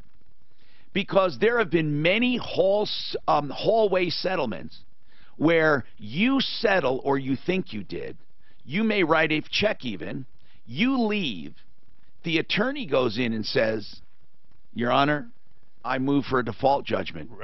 Yeah, and you should be specific here. You're talking about debt-type issues, where you've got some county court collection attorney that hasn't even filed the complaint. They're out in the hallway wheeling and dealing. You're absolutely right. They should be 100% beware, be on guard. Yes. That happens all the time. It's too bad that you wouldn't think that an attorney would actually do that. You're right. You wouldn't. But they do. But I've heard of it myself. It's like your gutter service process as well. I mean, it happens so much that you know it's a real thing. It's not just something that somebody made up. Yes, so be careful. 303-713-TALK, 713-8255. Very important, please. If you want to get through, you can get right through now. Don't ever complain you can't get through. We have another comment on that photo radar we'll take in a minute. I want to tell you about goldenorchard.com. Just remember those words, and you will never have a problem when it comes to assisted living. It's the best assisted living facility in the entire metro area. It is inexpensive and includes all things like large patios, landscape yards, spacious bedrooms, bathrooms, and you can go in as a couple, go in as a single. You can go in with a pet in some circumstances. You can use your furniture or theirs. They have some dedicated to memory care and dementia. 303-795-0784. But here's the website, goldenorchard.com. This is Denver's talk station, 630 KHOW. What can you do a radar photo scan? You're right. You have to go through the expense of running plates. Hold on a second. What you do is put up your own goddamn camera. You know, you could really, it doesn't even have to be real. You just take the photo and then Photoshop it onto a ticket. You mail it, set up a post office box.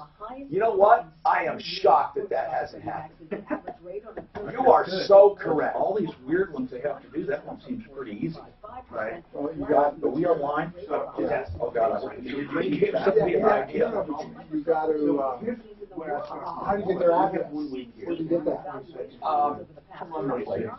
No, you can't run their phone. Well, it's got to be a police officer type stuff. Otherwise, if someone flips you off, you have their plate number, you can know where they live.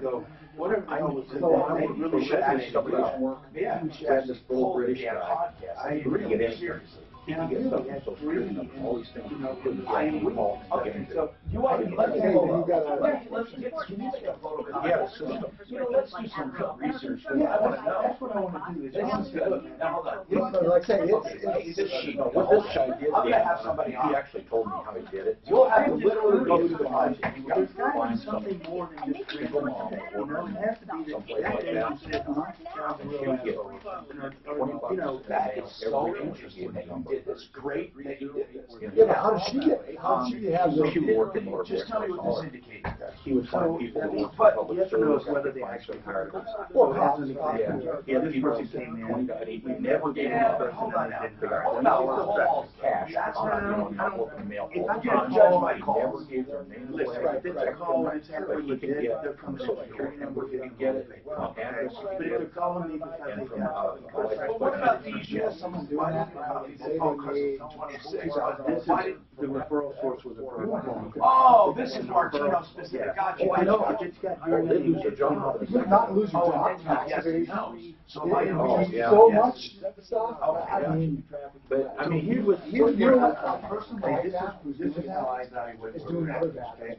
I made a As mistake. you said, a single mom or whatever, I will guarantee you that's not the only bad thing that they're doing. That she's doing. oh, I don't know, maybe. That she's doing other things that she's got this access to information. That's like, He was using the information, we had somebody that hit the no, water, don't you? I totally understand. If someone's getting paid or something like Yeah. that, no, I mean, they can easily put her in jail. Oh, of course they could. That's why I said he was so protective of them. He never, matter of fact, That's why I'm Like I bringing said, that's why I because found I know out you you need need to to bring bring down that up to go, all right, I said this, people that are this, in this, long this, term, I'm sure someone Thank might you say, for this.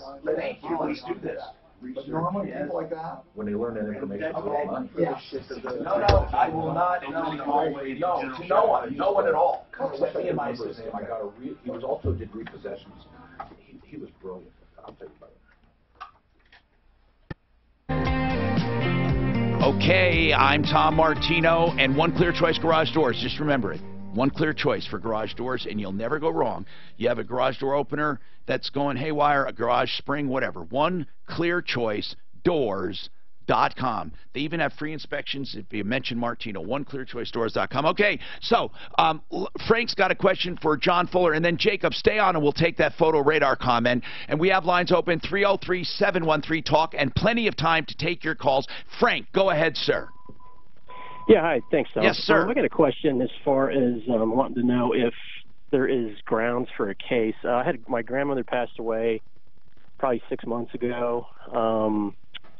She fell, hit her head, took her to the emergency. She was unconscious. Ambulance took her, and they basically did an MRI. The emergency doctor said that she had bleeding on the brain, and he was saying they're probably going to need to drain that.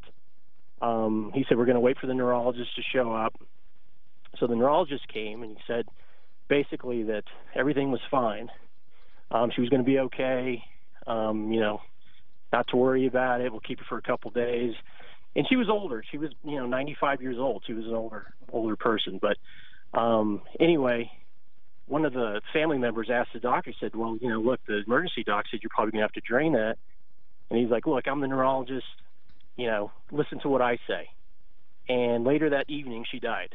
Oh, my God. Now, who said yeah. you... Okay, and so he was saying you didn't have to do anything. He said, yeah, he goes, it's going to be fine. I looked at the MRI. We're going to be good. Don't worry about it. She's resting right now. How did she fall? How did she fall? She tried to get up, and she didn't, nobody was in the room with her, and she ended up trying to get up out of a chair, and, somebody who was there at the home heard her fall, came in, and she was she had fallen, hit her head. What are you thinking, John Fuller? Frank, is your concern that the neurologist should have drained it? I mean, do you have a definitive connection between the failure to drain and your mom's passing? Well, that's, he came in the next day after she had died. It was my grandmother. After grandmother, died. sorry. Yeah, and he had said, he kind of, had his tail between his legs, and he was just like, well, when their brains are so old, they do shrink, and sometimes we don't see that, and, kind of apologizing. Yeah. But, I don't know. I mean, we're just... Did anyone say she would have not died if they drained it? Was that the cause of death? I didn't hear that. I mean, I didn't hear, but they said that once the blood starts to drain into the spinal column or something? I think that's what. Here's the deal. I've heard in every malpractice case, I've heard these attorneys ask this, and that is, can you get another doctor to say, under the same circumstances, if they examined this woman, would they have said it is reckless and it is under the standard of care not to drain it? In other words, were his actions egregious? Were his actions weird? Were they malpractice? Would another doctor say, I would have drained that every time? Right. Yeah. So yeah, what exactly, who said to drain it? That's what the emergency doctor who was on. He said, I would drain it, and the neurologist said, what? Well, the emergency doctor said they're gonna probably have to drain this blood. And then the neurologist came in, and he got real defensive. He just got real, like, he just said, I'm the neurologist. You know, did you hear it? Did you hear that? I did not. I was not there. Who heard that? Who heard that? There was about 20 people in the room that heard that. And they told you that? Yeah. Mm-hmm. So the issue in medical malpractice, really, here's the thing sorry to cut you off there, Frank. The issue is this. I mean, it is not malpractice to merely be wrong, okay? It is not malpractice to merely have a bad outcome.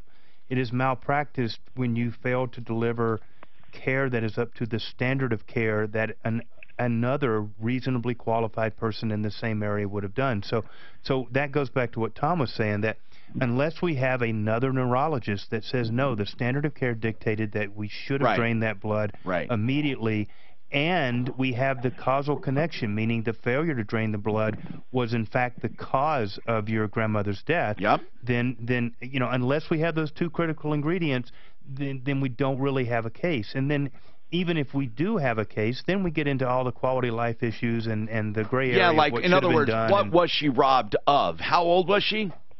She was old. She was 95. Yeah, okay, let's just say now, for argument's sake, it was malpractice.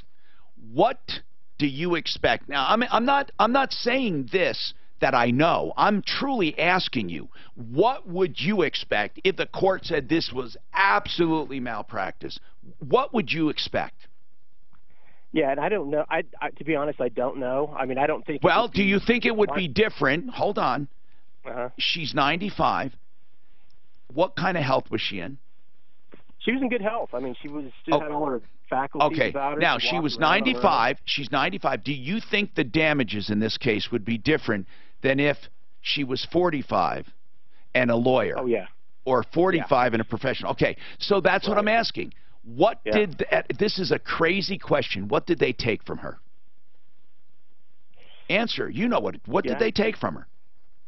Yeah, I mean... no, I'm asking. I'm not challenging. What did they take from her? I'm asking. Please answer. What do you think they...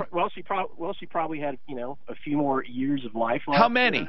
How many? I don't know. Probably 4 or 5. What they took from her was the chance to live. Right. Okay? Yeah. The chance to live. It wasn't that... Spoken like a fine attorney. We don't know that if your grandmother had the fluid taken off of her brain, we don't know that all of a sudden she would have been up and playing tennis the next day. Okay. Right. You just don't know if something else might have gotten her. You don't know if you know, the next week that she could have fallen again. I mean, there's so many variables that go into trying to compute the value of somebody's life, and it's utterly impossible to do. But it's that chance of life that she may have lost. And just frankly, you know, I think the history of the court cases in Colorado, at least, you know, don't support really, really large verdicts for, you know, for cases along these lines. Yeah, and I know malpractice is real difficult, so that's why I wanted to run a test. You know, in fact, here's my personal opinion. I don't think you're going to find an attorney to take it, not one, because she was 95. That's my opinion. Why don't we call someone who does malpractice and ask? But that is my opinion. I don't think you'll find one. But why don't you call? Suzanne will give you some numbers of specific malpractice and see what they say to you, and then call us back. I would love to know. But my feeling is, listen, my mom was way younger than that, had some damage to her mouth, and it was flat out negligent. This boneless chicken dinner was not boneless at all. In fact, it was terrible, and it was for elderly people, and she had clear-cut damages, but the attorney said that. But man, he said, "What are we going to do? What are we going to do?" You know, it's weird. She's not a movie star, and you know, it did damage to her teeth. What are we going to do, John? That is one area where age does matter. It's Age, tough. It really is productivity tough. matters. Yeah. Cosmetics matter. And, you know, we're stepping into the shoes of a jury is what we're all doing. When we talk about these questions and we try to answer these tough things, we're stepping forward a year in advance to, you know, our day in the sunshine when we get to put this in front of a jury, and we're trying to crystal ball what they're going to say, our collective community is going to say about Mama dying in the nursing home. And there is something unspoken here. But if you have cosmetic injuries and you're ugly, you're not going to get as much as someone who's beautiful. And that is a fact. But trying to get that across without saying she was ugly, if you're defending yourself, you can't say, well, she was ugly anyway. But you can contrast it with what was she doing with her face or her looks or her legs or her arm. I'm serious. I mean, it gets right down to it. I knew a woman who had a burn on her legs, and they make it sound like you're what are you, a topless dancer? Why do you care what your legs look like? No, seriously, you get some insurance companies, John, are ruthless when they defend. They certainly can be. They can be ruthless when it comes to that. And they'll look for anything they can. Jacob, what is your comment on the photo radar ticket? Yeah, I just wanted to say I came across an old video that you did on Fox 31 about the radars and how to block your plate and stuff. And one thing you said on that video is the law doesn't say anything about your plate has to be photogenic. Now, is that still the law? I don't know, but it had to be visible to cops, but it did not have to be photogenic at the time. I don't know if they changed that actually, because this one was weird. A cop could look at it and see your numbers clearly, but if a flash went off on that or went on it, the flash would refract in such a way that no numbers came through. Right. Any kind of light, if you shined any kind of light on it, you could not see the plate. It was so great. And you know what? I don't know, Jacob. We could research that. Jay, why don't you look into it, Clint? See if it could be non-photogenic. Let's see that. And then you better double-check that, Dan, because Clint might come up with his own story. Okay, Wayne, you have a comment, or did you want to talk about medical malpractice? What is it, sir? Yes, in Colorado, you really need to tell your viewers about the limits on what you can get in medical malpractice. Oh, are they severely limited? $350,000 for, and then or what you might be able to prove. If you win everything, you might be able to get a little bit more for loss. I talked to you before. I had a really bad accident when I was 66 years old. I spent a long time in the hospital due to negligence of 3 different physicians. Long story short, I could not get an attorney in Colorado to take the case because of the limits. By the time you pay an expert $100 to $200,000 for a doctor to testify. Wait a minute. Wait, $100 for an expert? Yes, sir. Check it out. I've heard them charging 10 or 15 grand, not 100. No. I charged 10 or 15 as an aviation expert. Doctors wanted 100,000 in my case. Wayne, you said the magic words. You said the magic words, aviation expert. Hold on a second, please. I beg you to hold on. I want to ask you something. Okay, please, hang on. 303-713-8255. This report is brought to you by Lifeline. Troubles again popping up on the drive down. Aneurysm, that's why she fell. And you're dead. You know. So you've heard Dan Kaplis' thing on this, right? What? That he says older people are actually worth more because they have less life to live. So it's just dollars per year. Yeah, we had a older guy can blow this. Yeah. I don't necessarily. We had a guy in Grand Junction. I don't say fell down some stairs. Courts have not ruled that. And they ruled it. No, that's what he says on his He had commercial. accident insurance, but he didn't have, regular life insurance. The family wanted it to be an accident. But secondly, there's a new. Oh, I remember that one. There's a new X-ray that they scan the miners, the diamond miners with. It's so low dose they can do 400 scans a year, and they're using it now for virtual autopsy. Does anyone notice this mine? It wasn't yours, right? This one hasn't been drunk. You only drank half of it. I think I just moved. I think he went to Colorado Springs. Oh, that's right. He had a couple things. Bookcase downstairs. Of all the weird stuff, when you look online, can you imagine selling bookcases online and not giving a size? What does that do? Most of them. Well, we have 60 inches to work with. I mean, you just have some kind of We have 60 inches to Oh, work with. that. Oh, and they don't give. They don't give the damn size on most of them online. And then I would think the standard width. I'm wondering if IKEA would have something. I checked IKEA. That's IKEA is where you buy a picture of something. IKEA has them, but they're 63 inch. You buy a picture of a promise, and then I've never been in that store. I've been in there once. It's weird. Everybody told me about it. Put Swedish meatballs. Yeah, put Swedish meatballs there. And then you buy pictures of stuff. The bookcase IKEA has is their standard width is 63 inches. We have What is our space? 60, which is exactly. So, hey, if that dude was, if those doctors were wanting to charge him 100, then he was way out on a fucking limb. Yeah, I think. I mean, you know, I'm not. All right, I'm here with John Fuller, Fuller Law. When he's not here, he's at 303-597-4500. Wayne identified himself as an aviation expert. He testifies in court. Wayne, we've talked before, but I don't remember you being an aviation expert. That didn't pop a memory. Are you used by any of the local media? I have not. I mostly work for attorneys and for insurance companies. And what do you analyze? I do valuation on airplanes, and I do causal accidents. Okay, you heard of that recent Cirrus crash in Colorado? Yeah. Well, here's what puzzled me, Wayne. It's something no one ever asked or brought up. He took off that night, and everyone before and after, when they were taking off, they had IFR flight plans, and the tower was reading back clearances to them.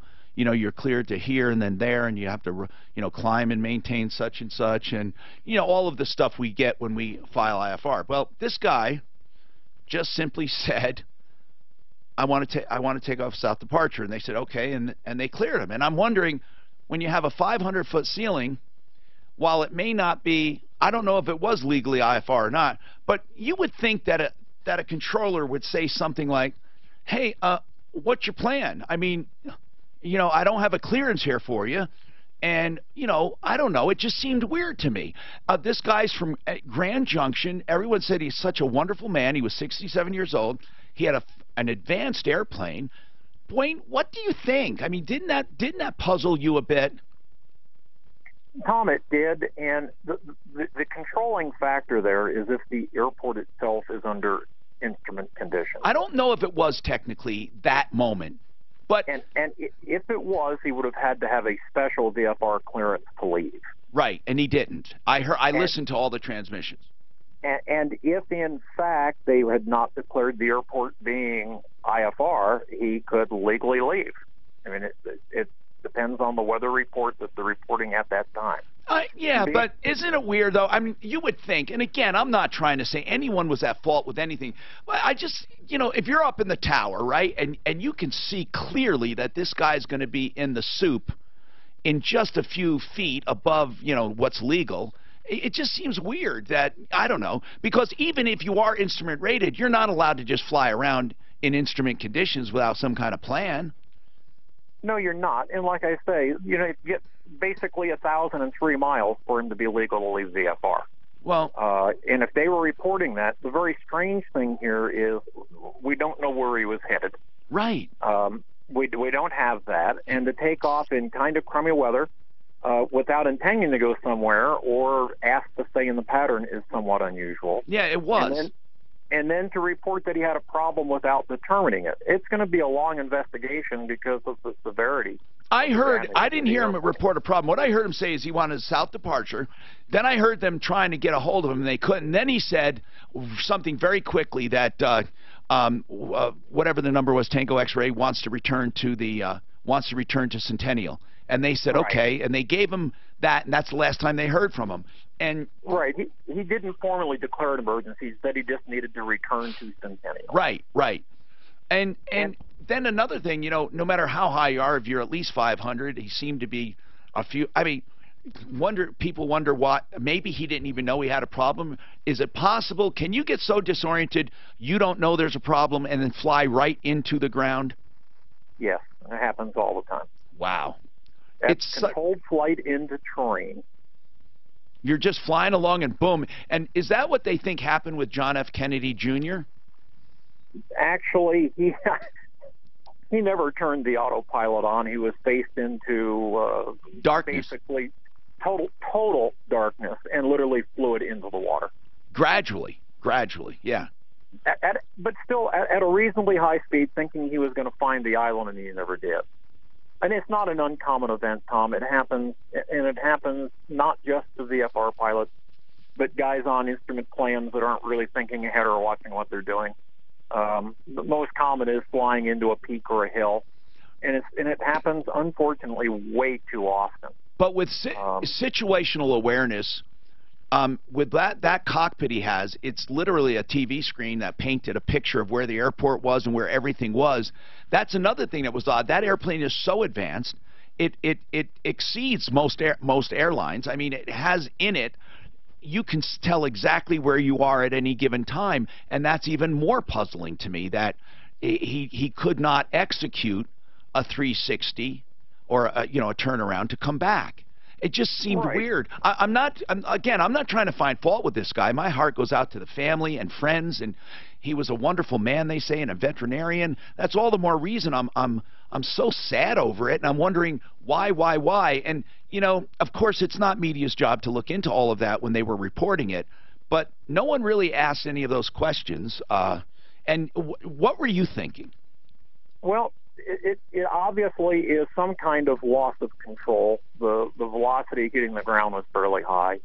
The very strange thing is that airplane has a ballistic parachute, was never pulled. Right. And that airplane, guarantee you, had a decent autopilot with a full electronic, display in front of him. He could have had it on autopilot, turned it around, and headed back to the airport without even knowing where the airport is. Yes. That's what in fact, it has, I believe, a 180 button, it's called. I said 360, I meant 180. A 180 button, that means if you go into clouds inadvertently and you're all discombobulated, it has a button that you press that automatically turns you in the opposite direction. And it also has a straight and level button. So if he was getting discombobulated, it has one button, just one, that you press that will put you straight and level. And the reason for that is if people want to use the parachute, they can press that button, they go straight and level, they can pull the throttle and then pull the parachute. So it leads me to believe, again, people, I don't want you to think that I know about this, but I'm just wondering, it leads me to believe that he may not have known he was in trouble, Wayne, that he was trying to turn back to the airport and just crashed. Tom, I'm sure you've flown out of there many times. The terrain rises fairly fast to the south. Yes. And if he was getting warnings on his display that he was going into rising terrain and worrying about staying out of clouds or being disoriented, very quickly the workload piles up. Yeah. Very, very quickly. Well, Wayne, thank you very much for speaking. I appreciate that very much. Dave, what did you want to say, Dave? Well, Tom, first I have a question. Does that plane have bladders in the fuel tank? Yes. Okay, because there was no fire when it crashed. That's right. It's very, very safe, and it has baffling, and it doesn't. I don't think they're metal. So that's why. And with these metal ones, the old-fashioned ones, that could have been a big fire, but. Also, when you crash that fast, there is no chance. There's not a lot of time for a fire. We're out of time, by the way. Save all your problems for me. Spring is in the air. Time to think. 650 minimum. Wouldn't that screen have been the terrain come up with bright red on Yes, and it would have said pull up. Or terrain. Annoying fucking voice. Pull up. Right. Maybe he had a stroke. People said that. It could have been. Yeah. Because he did say he wanted to come back. I feel so bad for the guy. I can't even imagine. It breaks my heart when I think about that otherwise healthy individual with every reason to live, and he just fucking died. I would have never taken off at all in that weather. That's what I don't understand. He lives in Grand Junction. What was on his fucking mind? You're not going to go over that rock pile in that weather. So how do you have a plane like that and only have a VFR rating? Right. No, he could have been IFR. The point is, You can be IFR and not still get into trouble. It's weird because if you're not on a plan and you're inadvertent, it just